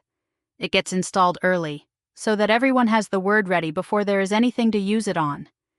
Then anytime I notice something that is actually happening, the word is already waiting, and it does 2 jobs at once. It explains why I noticed, and it explains why what I noticed is not real, and the terrible part, the part I did not see until that night, is that it works best on the person it is used on. After enough years, you stop needing anybody to say it. You say it yourself. You count 4 chairs in a photograph, and then you tell yourself you are being dramatic, and you throw your sandwich wrapper away and go back to work. I got home and I sat in my kitchen with my coat still on for a while. Then I did 2 things. The first thing was that I wrote it on the butcher paper. Date, 1st Sunday in December. And in the right-hand column, 6 words, told church she is sensitive. Lawyer. It seems petty, and it was not. Up to that night, everything on that wall was paper, recorded documents, a lease, a letter, an email. Paper is honest, but paper is slow. A woman in a church kitchen is not slow. If she was saying it there, she had been saying it elsewhere. And elsewhere in a county this size means the co-op, the elevator, the feed store, the counter at the parts house, which meant this was no longer about 180 acres. The second thing I did was stand in front of that paper and understand that I could not answer it. That is the thing about being talked about. There is no procedure. There is no office you can call. There is no document you can attach that says my mother is telling people I am unwell. For 3 weeks I had been operating on the assumption that I was in a fight about ownership. And ownership is a category where I hold every card. What was starting now was a fight about reputation.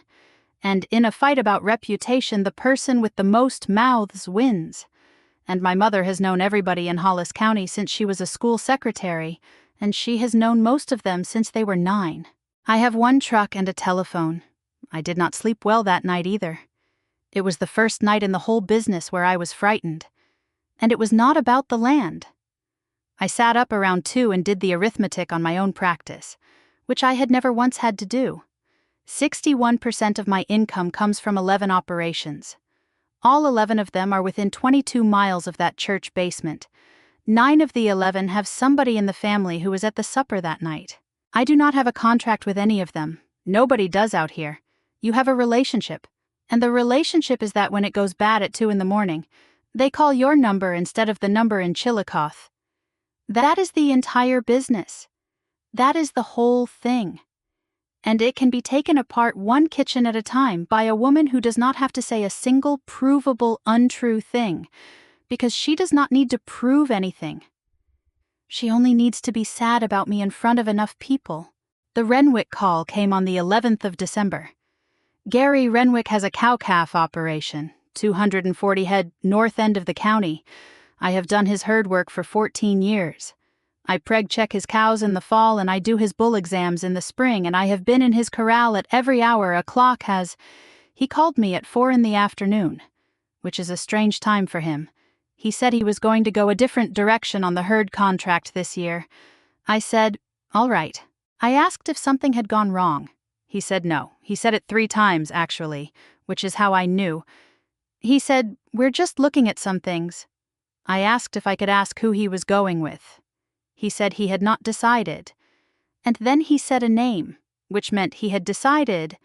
The man he named practices out of Chillicothe. He is competent. He is also 51 miles from Gary Renwick's corral, which in a February blizzard at 2 in the morning is not a distance. It is a decision about whether a calf lives. I said, Gary, if I've done something, I'd rather you told me. There was a long pause on that line and I could hear him outside. Wind on the phone. He said, Colleen, I'd just as soon stay out of family business. Family business. That is the whole conversation. That is what it sounds like. Nobody accuses you of anything. Nobody gives you a chance to answer, because there is no charge. I sat in the truck for a while after that one. The second one I did not even get a call about. The Lundgren place put a herd health day on the calendar in January, and did not call me for it. And I found out because their hired man mentioned it to me at the elevator, casually, assuming I knew. Then in the 3rd week of December, the County Cattlemen's Association printed its winter roster, which is a folded card that goes up in every parts house and feed store in the county, with the emergency numbers on the back. For 11 years, my name and my cell number have been on the back of that card. 2nd line. That year there were 2 names on it. Mine was not one of them. Nobody voted. There was no meeting.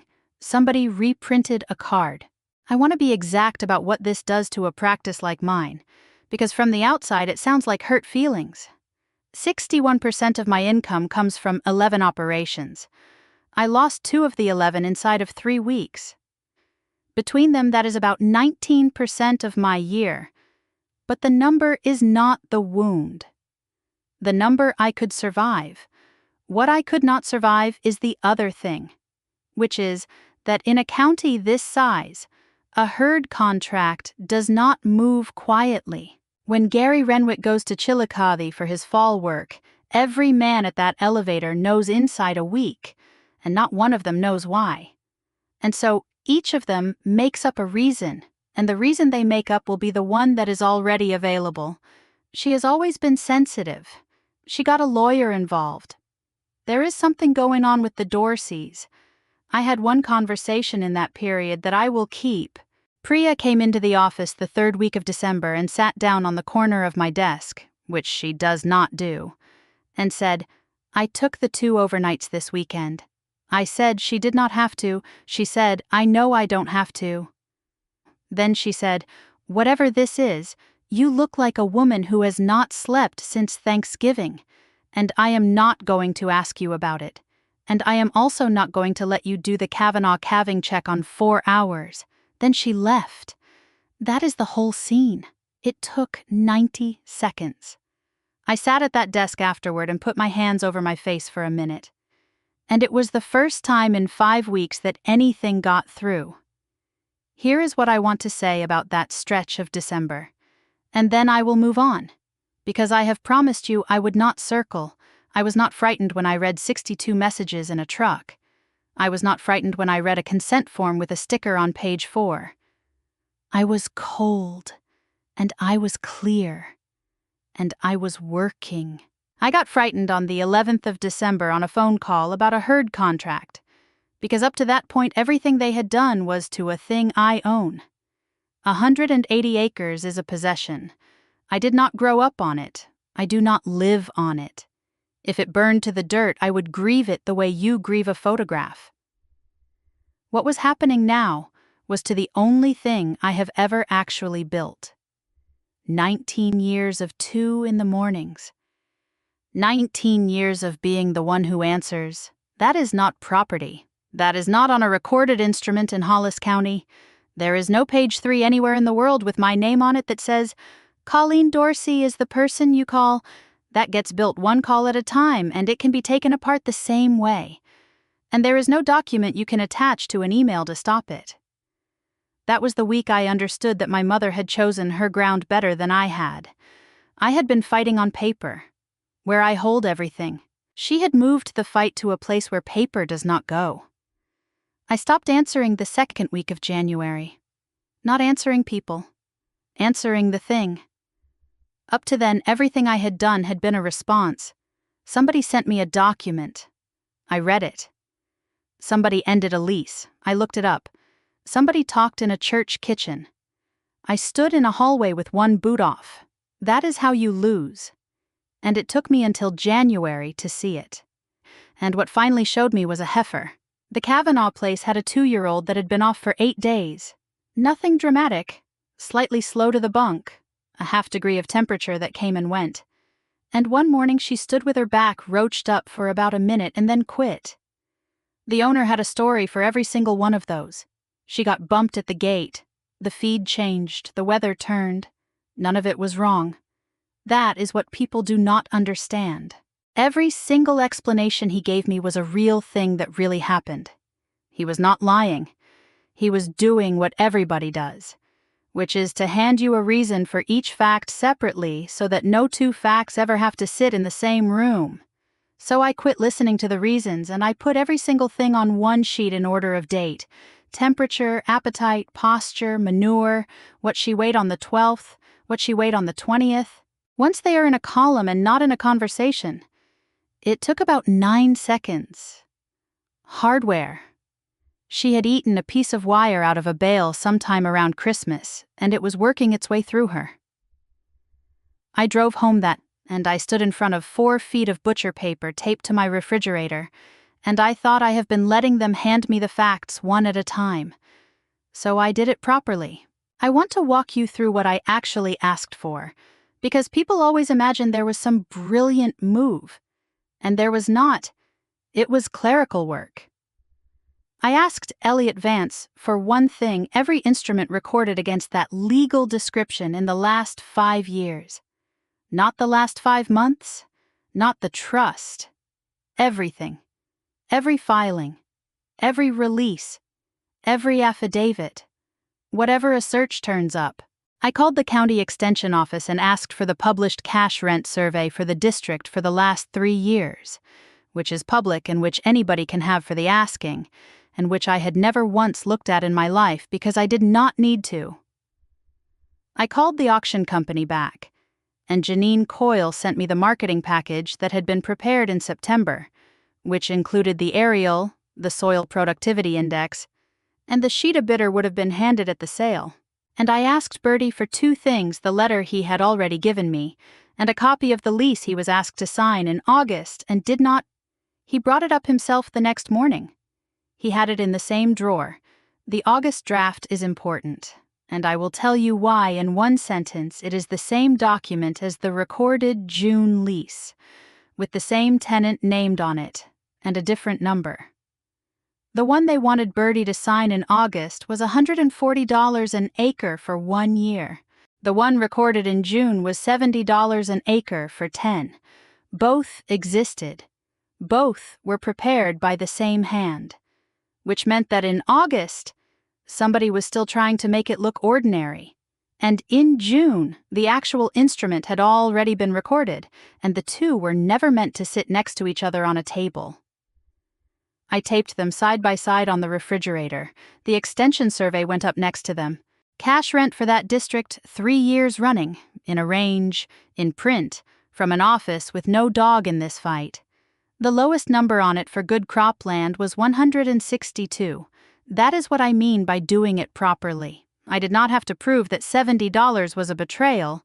I only had to put $70 next to a printed page that says what the ground rent's for, and let the two numbers stand there together in a kitchen.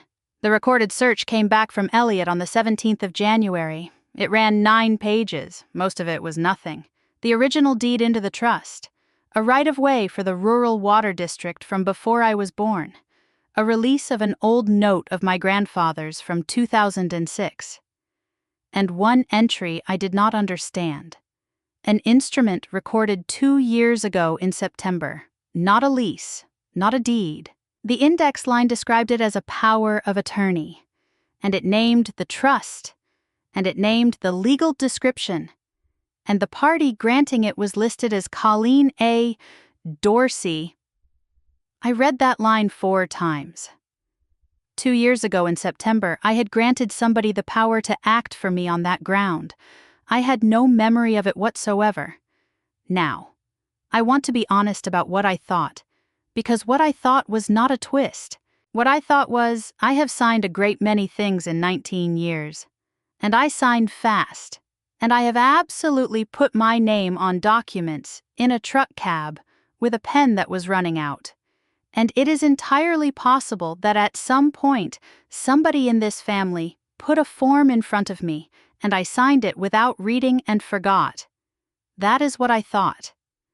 That was the reasonable explanation, and I sat with it for most of a day, but I put a yellow highlighter across it anyway, and I wrote 3 words in the margin. Order the toppy. Then I went back to the lease, because the lease was the fight I was in, and the highlighted line sat on the refrigerator for 11 days while I fought it.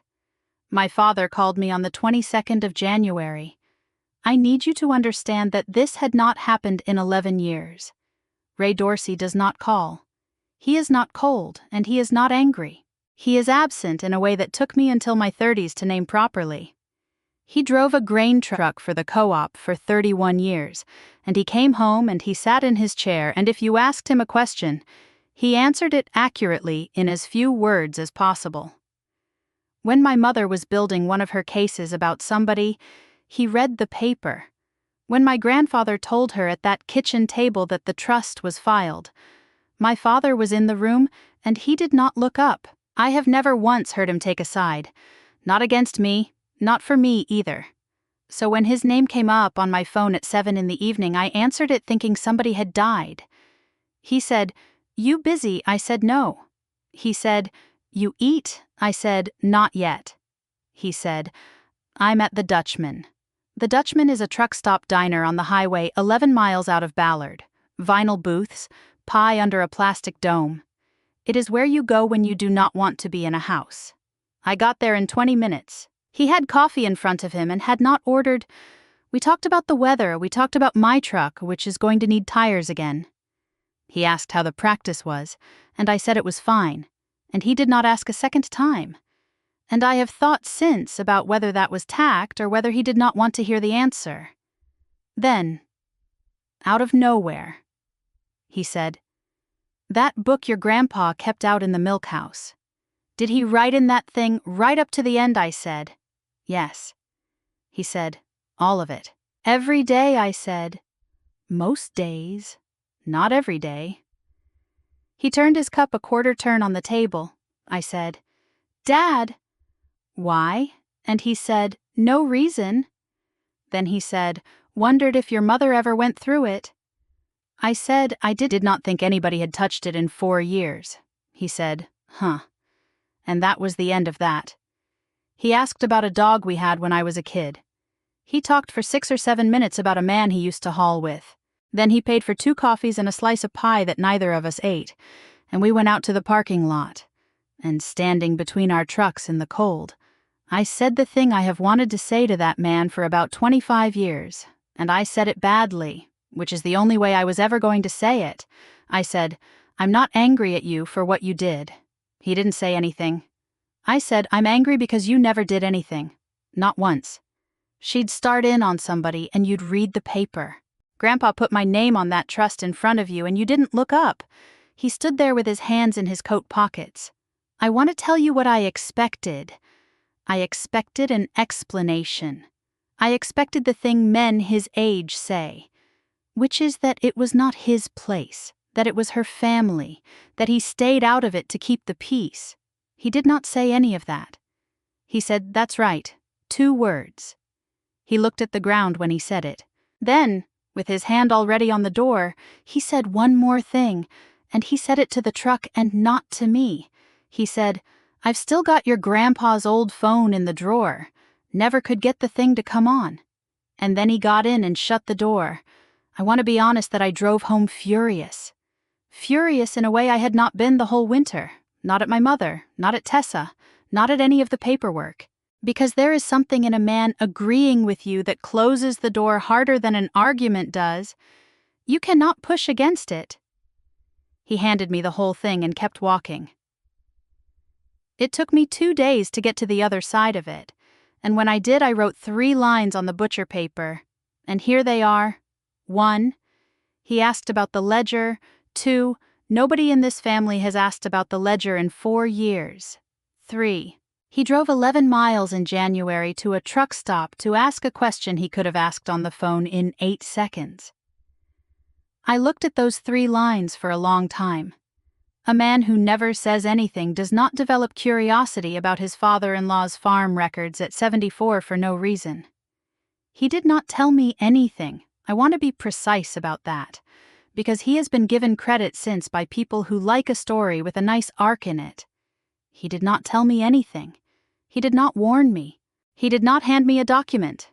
He sat in a truck stop and turned his cup a quarter turn and asked one question about a book on a shelf.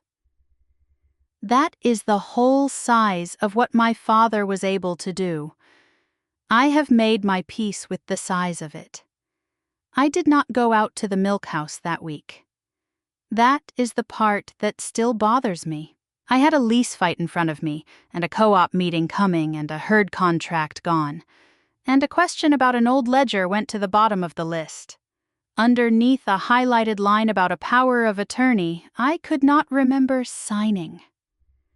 2 things sat on that refrigerator for 11 days, 3 feet apart, and I did not put them together. They were the same thing. The co-op annual meeting is the first Tuesday in February, in the fellowship hall behind the Methodist Church, because the co-op does not have a room big enough. Around 110 people. Coffee in a percolator the size of a water heater, folding chairs, a card table at the front with 3 men from the board, and a woman who takes the minutes. I have gone to that meeting every year for 19 years. Nobody expected anything of me at that one. I am not on the board. I am on the roll because Walt put the trust's membership in my name and my mother's when he set it up, and I have voted at that meeting exactly 0 times. My mother was there. She sat in the 4th row with 2 women from the Altar Guild. I sat in the back on the aisle. Because I always do, because I have twice had to leave a meeting for a calving. They ran the ordinary business for 50 minutes. Fuel contracts. A grain bin they are going to have to reskin. Election of 1 board seat. Uncontested. Then they got to the item about ground leased through the co-op's farm management service, which is a small side of the business, 4 or 5 parcels, and the woman taking minutes read the list. Legal description, acres, tenant of record, term. When she got to ours, she read it out the way she read all the others, in the same flat voice, 180 acres, tenant of record, Wade Pruitt, term 10 years. Then she went on to the next one. I stood up. I want to tell you what was in my hands because it matters. I had 1 page, not the file, not the folder, not the timeline off the refrigerator. 1 page, which was the Extension Service cash rent survey for our district, printed off the internet, free, available to any human being with a library card, I said. Before you move on. My name is Colleen Dorsey. I am one of 2 trustees on that ground. The room got quiet in the particular way a room gets quiet when it has been waiting. I said, I did not sign that lease. And under the trust, it takes both trustees. I would like it in the minutes that I have not consented to it, and that I will not be renewing it. One of the board members, a man named Halverson, who has known me since I was in 4-H, said, All right. Colleen, we can note that. And then he said the thing I did not plan for, and I have gone back and forth for a long time about whether he did it on purpose. He said, What's the rent on it? I could have said I would rather not get into it. I said, $70 an acre. There was a sound in that room, not a gasp, nothing that dramatic. It was about 40 men and women making a small noise at the same time. The noise you make when a number lands wrong, and then a chair creaking, and then somebody in the third row from the back said, out loud to nobody, 70. And a man near the door said, I'm paying 2 1/4 on ground that ain't as good as that. And that was it. That was the whole thing. I did not say another word. I sat down. I want to be very clear about what I did and did not do in that room, because it is the difference between this story and a different kind of story. I did not say my mother's name. I did not say she had done it behind my back.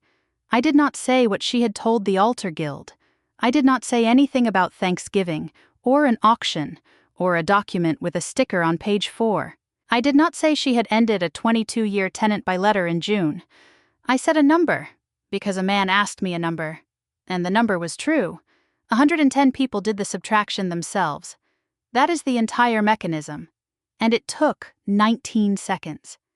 And it cannot be taken back, because nobody can accuse you of saying an ugly thing about your mother when the only thing that came out of your mouth was $70 an acre. My mother did not stand up. I watched the back of her head from 6 rows behind, and she did not turn around, not once, for the remaining 18 minutes of that meeting. She sat very straight. At the end, when everybody stood and started folding chairs and going for the coffee, she got her purse and her coat, and she went out the front, past the card table, saying good evening to the woman taking minutes, with her chin up, and she did not look at anybody. I have thought about that walk a great deal. There is a version of me that enjoyed it. I am not going to pretend there is not. I sat in a folding chair and watched my mother walk the length of a room she has been the queen of since before I was born, and part of me was glad. But most of what I felt was something with no good name for it, because I know what she was doing on that walk. She was doing the thing she has done her whole life, which is to hold a face on straight while the floor goes out. She did it at her mother's funeral. She did it the year the school cut her hours. She did it in that kitchen when Walt said the paper was filed.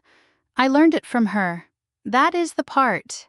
Everything I did that winter, the level voice, the facts in order, not raising anything I learned in that house.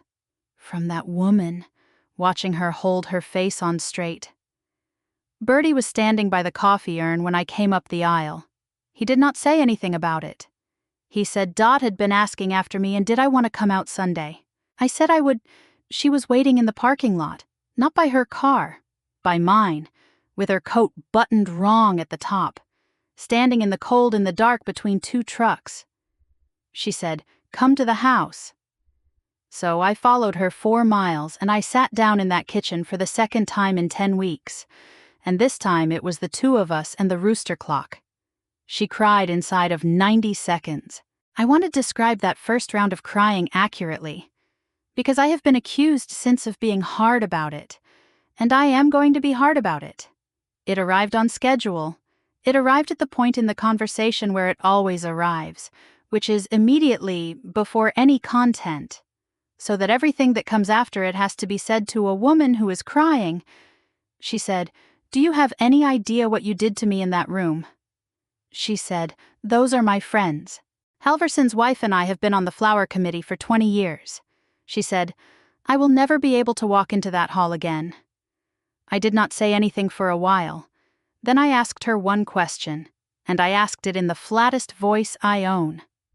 I said, What did you call me in the church kitchen on the first Sunday in December? She stopped. That is the thing about a woman who has been running the same 3-step for 40 years. The steps assume the other person is trying to be heard. If you do not want anything from her, the machinery has nothing to catch on. She said, I don't know what you mean. I said, yes, you do. There were 3 of you and a pass-through window, and I was standing in the hall taking my boots off. She looked at the table, and then the second crying came. It was not the same. I want to be careful, because I know how this sounds. But I have spent 19 years telling the difference between an animal that is protesting and an animal that is in trouble. And the difference is not volume. It is that the first one is watching you, and the second one is not. She was not watching me. She said, I am 71 years old. She said, I signed my name to that boy's equipment note in the spring of the year before last, and I did not tell your father. And if that company goes down, they come for my house, not Tessa's, mine. The house I have lived in since 1979. She said, and I have got $14,000 and a Social Security check, and that is all I have got. And everybody in this county thinks I am comfortable because I keep the yard nice. I sat there. I want to tell you what happened in my chest, because it surprised me. I believed her. All of it. Every word of that was true, and it explained a great deal, and none of it was an excuse. And both of those things were sitting in the room at the same time, and neither one canceled the other. She was not a monster. She was a frightened old woman who got into something she did not understand. And then she looked around at her family for the cheapest way out of it, and she found me, not because she hated me, because I was the one who would cost the least. That is what I finally understood in that kitchen. Out of everyone at that table, I was the one you could take from without a fight. Because I had spent 44 years demonstrating exactly that, with every furnace and every roof and every 9 days off in the middle of breeding season. I had trained her. That is the part I do not say out loud very often. She said, I never meant for you to find out that way. I said, that's true, you meant for me not to find out. She said, that is not fair, and then she said, Colleen, you know I have never been able to talk to you the way I talk to your sister. And there it was. Here is what I said. It is the only thing I said in that kitchen that I had thought about beforehand, and I had thought about it for 9 weeks without knowing I was going to get a chance to use it. I said, for 3 months you have been telling this county I am the sensitive one. She said something, I do not remember what, I said Grandpa spelled it out different. He wrote trustee. She did not answer that. She sat at that table with her hands in her lap, and the rooster clock went on making the sound it has made my whole life, and after a while she said, in a smaller voice, well, he always did like you best. I said, no, he didn't.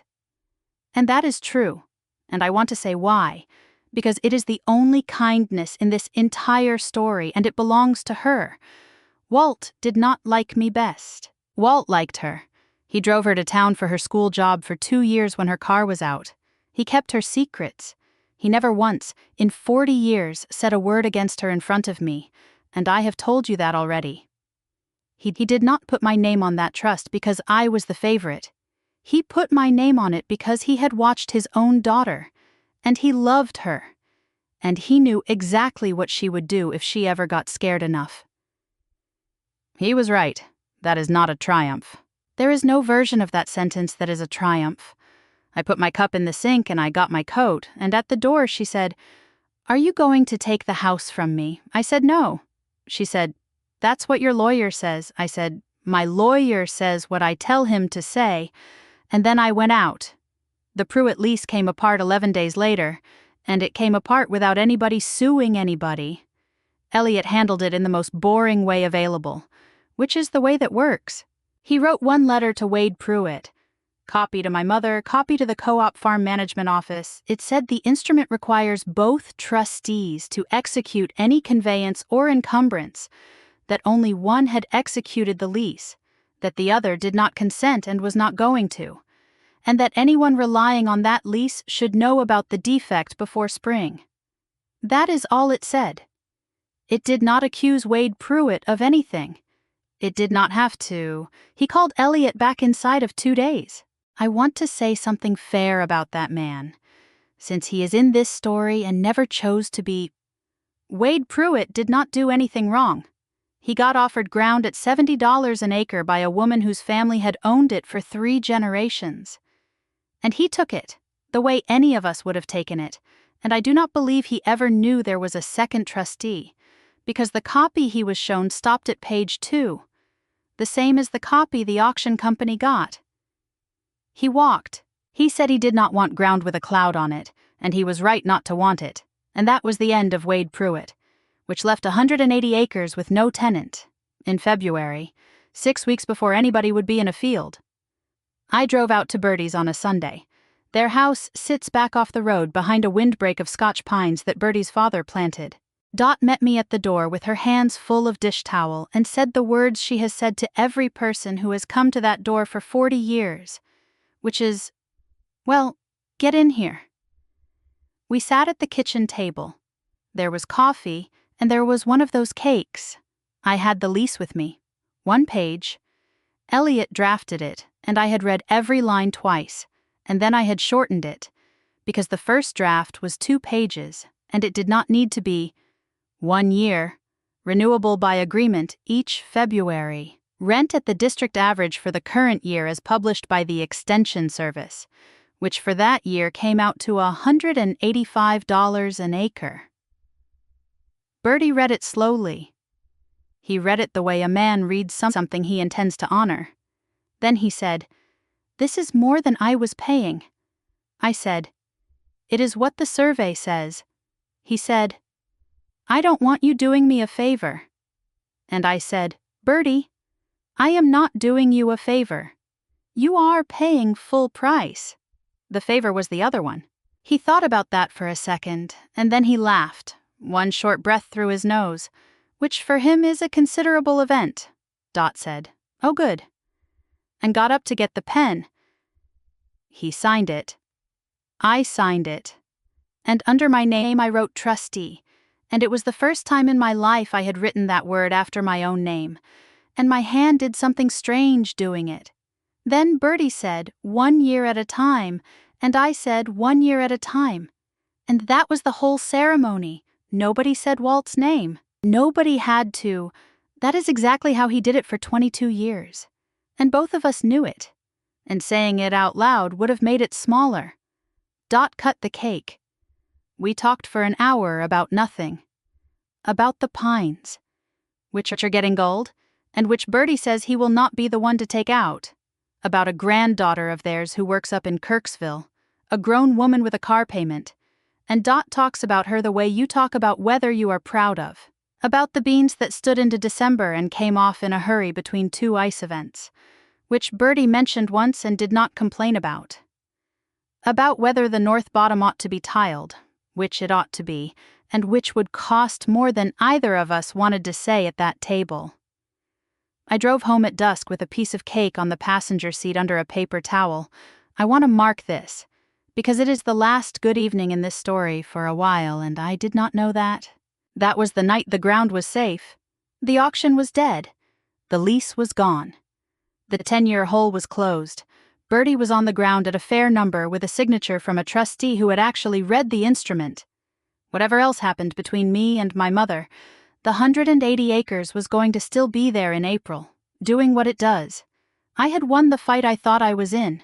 I came in the house, hung my coat, put the cake in the fridge, and stood there for a second, looking at 4 feet of butcher paper taped to the door of it. The timeline had 11 entries on it now. And 3/4 of the way down, in yellow highlighter, with 3 words in the margin in my own handwriting, was a line I had written on the 17th of January and had not touched since. Power of attorney. Recorded 2 years ago in September. Grantor. Colleen A. Dorsey. Order the copy. I stood there in the kitchen with my keys still in my hand. 2 years ago in September, I had been in a hotel in Springfield for 3 days at the state veterinary conference. I know that because I go every year. And I know which year that was. Because it is the year they moved it off its usual weekend and everybody complained. I ordered the copy that night, $11. Paid on a county website that looks like it was built in 2008. It came in the mail 4 days later in a brown envelope, so that is where I stood at the end of February. My mother had taken the one thing money cannot put back, and I had gotten some of it returned the slow way. One number read out loud in a room full of folding chairs. Before the last part, know this, nobody raises their voice for the rest of it. There is no scene where I scream at anybody. What is coming is quieter than anything so far, and it is worse. And the number in the middle of it is $142,000 borrowed against that ground while I was 300 miles away. Subscribe and stay with me. The envelope was thin, 2 pages, a limited power of attorney, recorded 2 years ago in September, granting an agent authority to execute documents concerning my interest in the Walter J. Renner Family Trust, including any encumbrance. At the bottom of page 2, above a notary block, was my name in handwriting.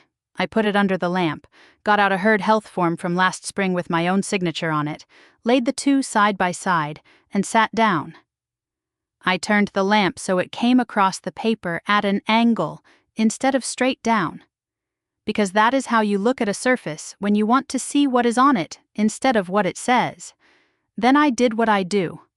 I did not decide anything. I made a list of findings. Finding 1. The slant is wrong. My hand leans forward about 15 degrees, always has, because I learned to write fast on a clipboard against my own leg. The name on that power of attorney stands straight up. Finding 2, the L in Colleen. I make 2 of them and they are not the same height. The second one is shorter. And that has been true on every form I have signed since veterinary school. On this document they are twins. Finding 3. And this is the one that ended the argument. The Y in Dorsey. When I sign, the tail of that Y goes down and comes back up and hooks left. And it hooks left because 19 years ago I got in the habit of hooking it into the line of the next box on a health certificate, so the ink would not sit wet on the fold. On the document in front of me, the tail went down and stopped. I sat back.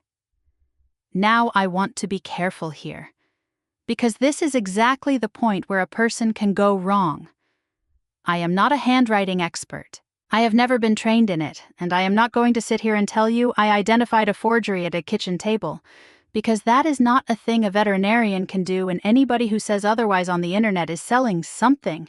What I could say was narrower, and it was enough to move on. I could say that is not how I make that letter, and it has not been how I make that letter for 19 years, on thousands of documents, many of which are in filing cabinets around this county with dates on them. That is not proof. That is a reason to keep going. I read the body of it properly then, twice. Limited power of attorney, granting to an agent the authority to execute, on my behalf, instruments concerning my beneficial interest in the Walter J. Renner Family Trust, specifically including any pledge, assignment, or encumbrance of that interest, not a sale. It did not let anybody sell my half. It let somebody borrow against it. The agent named was not my mother. I read the name 3 times and then I got up and walked to the sink and stood there with my hands on the edge of it. Dale Pike, notarized, Ruth Feeney, Ballard, Missouri, with her commission number under it, on a Thursday afternoon in the 3rd week of September. 2 years ago. I want you to understand that the top of my head knew what that meant immediately, and the rest of me took about 4 days to catch up. Because here is the thing that would not fit. 2 years ago in September, none of this existed. There was no auction. There was no lease. My mother had not signed a note for anybody's equipment yet, or if she had, it was only weeks old. Thanksgiving was 2 years away. The group chat was 2 years away. 2 years ago in September, as far as I knew, my family was exactly what it had always been, which is a place where I was called and not counted, and nothing more sinister than that. And somebody had already been to a notary in my name. I sat down again and I did the calendar, and this is the part where my hands got cold. 2 years ago, the third week of September, was the state veterinary conference. They moved it that year off its usual weekend, and half the state complained about it, which is exactly why I can put my finger on that week and no other week in the last decade. Springfield, 3 days, 300 miles from Ballard. I know I was there. I remember the hotel had a fountain in the lobby that made a noise like a hose, and everybody made the same joke about it. I remember 2 of the sessions. I remember standing in a parking garage on the last morning eating a granola bar because the breakfast line was 30 deep. Being sure is not worth anything. I opened my laptop and I started pulling registration confirmation, which I still had in my email because I never delete anything from that account. 2 continuing education certificates with my license number on them. One dated the Wednesday and one dated the Thursday. The hotel folio, a fuel receipt from a station in Camdenton on the way down. And then the thing that actually mattered, which took me 2 phone calls the next morning to get. The state association keeps attendance for continuing education sessions, because the board requires it, because that is how a license gets renewed. They keep it for 7 years. They emailed me a scan. Thursday afternoon, 2 o'clock session on antimicrobial stewardship in beef operations. Line 11 on the sheet, my name, my license number, and my initials in my own hand, in a hotel ballroom in Springfield. At the same hour, a notary in Ballard was watching somebody sign my name to a document that let them borrow against my grandfather's ground. I put that sheet next to the power of attorney on the table. Then I sat there for a long time with the lamp on. I had spent 3 months thinking about what my family had taken from me. The holiday, the ground, the county's good opinion. This was different, and it took me until the middle of that night to work out how, for 2 years, on the public record of Hollis County, Missouri, there had been a Colleen Dorsey who was not me. She had gone into an office on a Thursday afternoon. She had shown some kind of identification. She had picked up a pen and made a version of my name with the tail of the Y stopping short, and then she had gone away again, and everything she did after that was mine. I called Elliot Vance at 8 the next morning and he cleared his 10 o'clock. I read him the document, then I read him the attendance sheet, then I told him about the Y. He was quiet for a second and then he said, "All right, send me all of it, and then let me tell you what you have and what you do not have." What I had, he said, was a recorded instrument with a defect I could describe but not prove. He was blunt about it, and I needed him to be. He said, "Being 300 miles away does not void a document. People sign things in advance. People hand somebody a signed form to walk over to an office. A closing agent who sees your name and a notary seal is entitled to rely on it. And if all you have is your own word, you are a woman contradicting a public record." I said, "So what does void it?" And he said, "The notary's own file." He explained it, and I will give it to you the way he gave it to me, because it is the only piece of law in this entire story that I have carried around ever since. He said, "In this state, a notary is not a rubber stamp. A notary is a witness required by statute to keep a journal, bound book, numbered pages, an entry for every notarial act, recording what the act was, when, who appeared, and how that person was identified. And they have to keep it 10 years, not out of politeness. It is the law." He said, "So there are 2 possibilities. Either you appeared in that office on that Thursday and there is a line in a book that says so, or you did not. And there is a line with somebody else's name on it, or no line at all." He said, "The paper on your table is what somebody wants the county to believe. The book is what happened. I asked him what I should do. He said, order a certified copy of the note, first, before anything else. Find out what was borrowed and how much, because everything else depends on the size of it. I said, why? He said, because a small number is a stupid thing somebody did once, and a large number is a plan.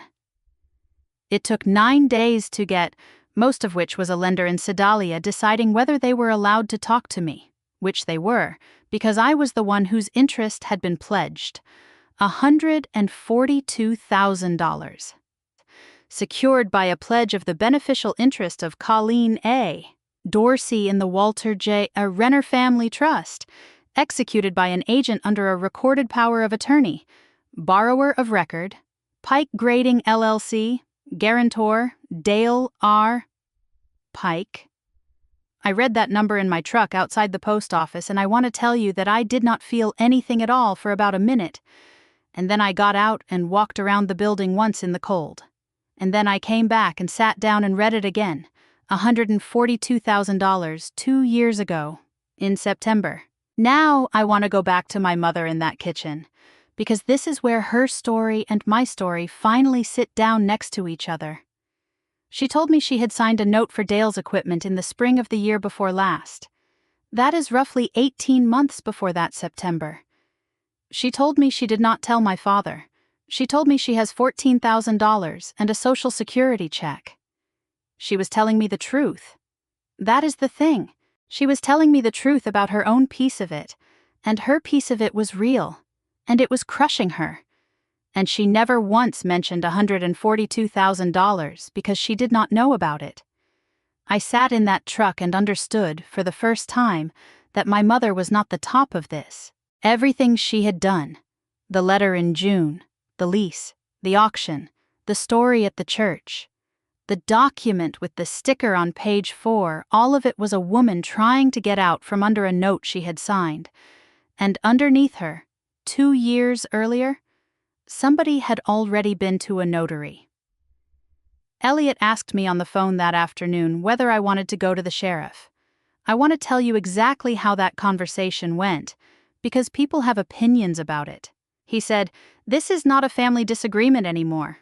If a person executed a document in your name that you did not authorize, that is a matter for the prosecutor, and you are entitled to walk into that office tomorrow morning. I asked him what happens then. He said, it stops being yours. You give it to them and they decide. They decide who gets charged and who does not. And they are not going to draw the line where you would draw it, I said. Meaning my mother.